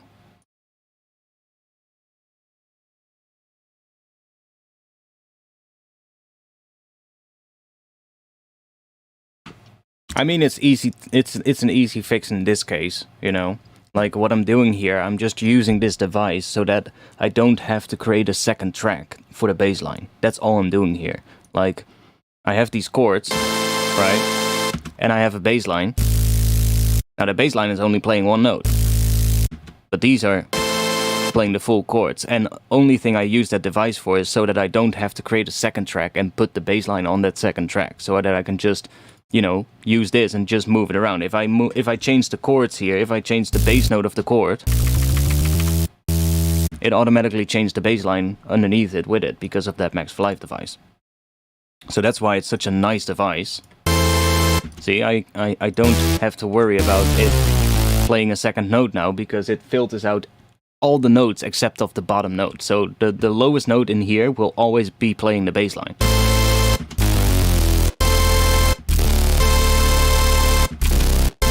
See? So that's why it's a really nice Max for Live device, but if it does that, well, if it keeps adding unnecessary things to the undo, then I would probably just split it up across 2 tracks and just have like 2 tracks. You know? That might be better. I mean, there's another way to do it. Before we end the stream, let me show you how to fix this, how we could do the same thing, but in an easier way. Because I just something jumped to mind. We can do this. If I just want to have this, so let's just bring the original back in. So what was it? It's called Sidechain. Let's just bring that in. I've just figured out how I can do it without this Max for Live device. I think this will work. So if we just have the originals, so here we have that. Let's just go here, remove that, we don't need that. Don't need that Omnisphere. So this is what it was before we started removing things. Now, we can split this up over 2 tracks. So what this really is, it's an instrument rack with a couple of effects behind it. So if I group this and then chuck these effects on the group, then we can basically treat this now. We can say we can cut this entire chain, create a new MIDI track, paste that chain in the new MIDI track. Now we have that thing here. Now we don't need this thing. Let's remove that. We still have the external instrument. We just have to send that back into Serum Effects so that it's actually, well, I don't know if Serum Effects is actually doing something at the moment, but if it was, then it probably wants that MIDI trigger. But now, all we need to do is, well, I can have the input here be this instrument rack track. So now it's grabbing the MIDI from that other track. See? So we're still getting the MIDI. It's a little bit loud, but that is probably because that is playing a chord. See, that's playing a chord, which we don't want. So what I can do is I can, let's just mute that. So this one, that should not be playing a chord. But because there's quite a big distance between these, I can limit the range of this one to be in between here. So I can just say somewhere here. And now we should, if it wants to. Oh wait, I did it on the wrong one. My bad. I need to do it here. So if I go here and then go to the key range and just bring that down. There we go.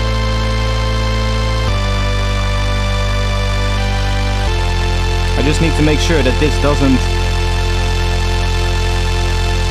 go to where the lowest note of the chord goes. And now I've basically achieved the same thing, but without that Max for Live device. Now I can still go in here and change the bass note in the chord. And if we just play the entire thing... Huh? What the fuck? What? Oh, I think the bass note is too high. Huh? Okay, now something really weird is happening. What the fuck? What the hell is happening? Serum Effects is now saying, fuck you? Huh? Why is there no sound coming out of Serum Effects?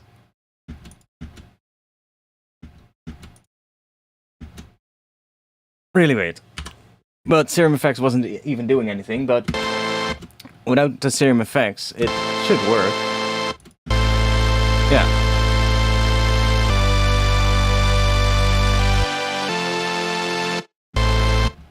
Ah, this needs to be armed. I need to set it to in, probably.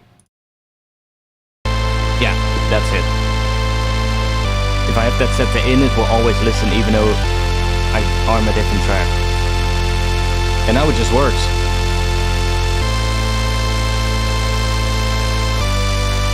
Now I should be able to just...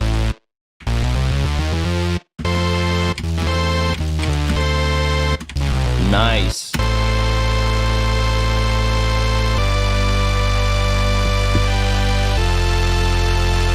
Little workaround, but it works. Just set up a key range. Now we have the same thing. Nice.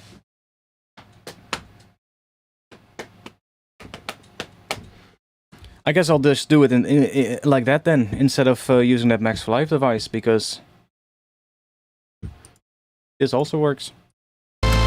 Anyways, thanks for being here. I'm gonna stop streaming. And I'll be back next week. 8:30 p.m. Amsterdam time. At least we figured it out, because I was having it on other projects as well, and it was doing my head in. I was like, why the hell is this happening? But now I know. I'll be in the Discord, so if you want to join the Discord, I'll drop a link in the chat right now. And if you want to support me, then the best place to support me is on Patreon. I have a lot of samples on Patreon. We're probably nearing 20 gigabytes at this moment. And if you want to have all of those samples, then all you have to do is just subscribe to one of the top 2 tiers on my Patreon. So what is it, the €3 one? Was it €3? No, €5 and €10. The €5 or €10 tiers get access to all the samples. The €3 tier gets access to like all the skins as well and those kind of stuff, but doesn't get access to the sample downloads. I also saw something new that they added on Patreon. I've been looking for a place to sell some of the preset packs I'm working on. Like, I'm working on those preset packs for output portal and output thermal. Now, I could sell them through Black Octopus Sound, but, you know, they're not going to be like big packs or anything. It's just like, you know, 30 presets for portal, 30 presets for thermal. And I saw that Patreon added a new thing where you can sell digital products through Patreon.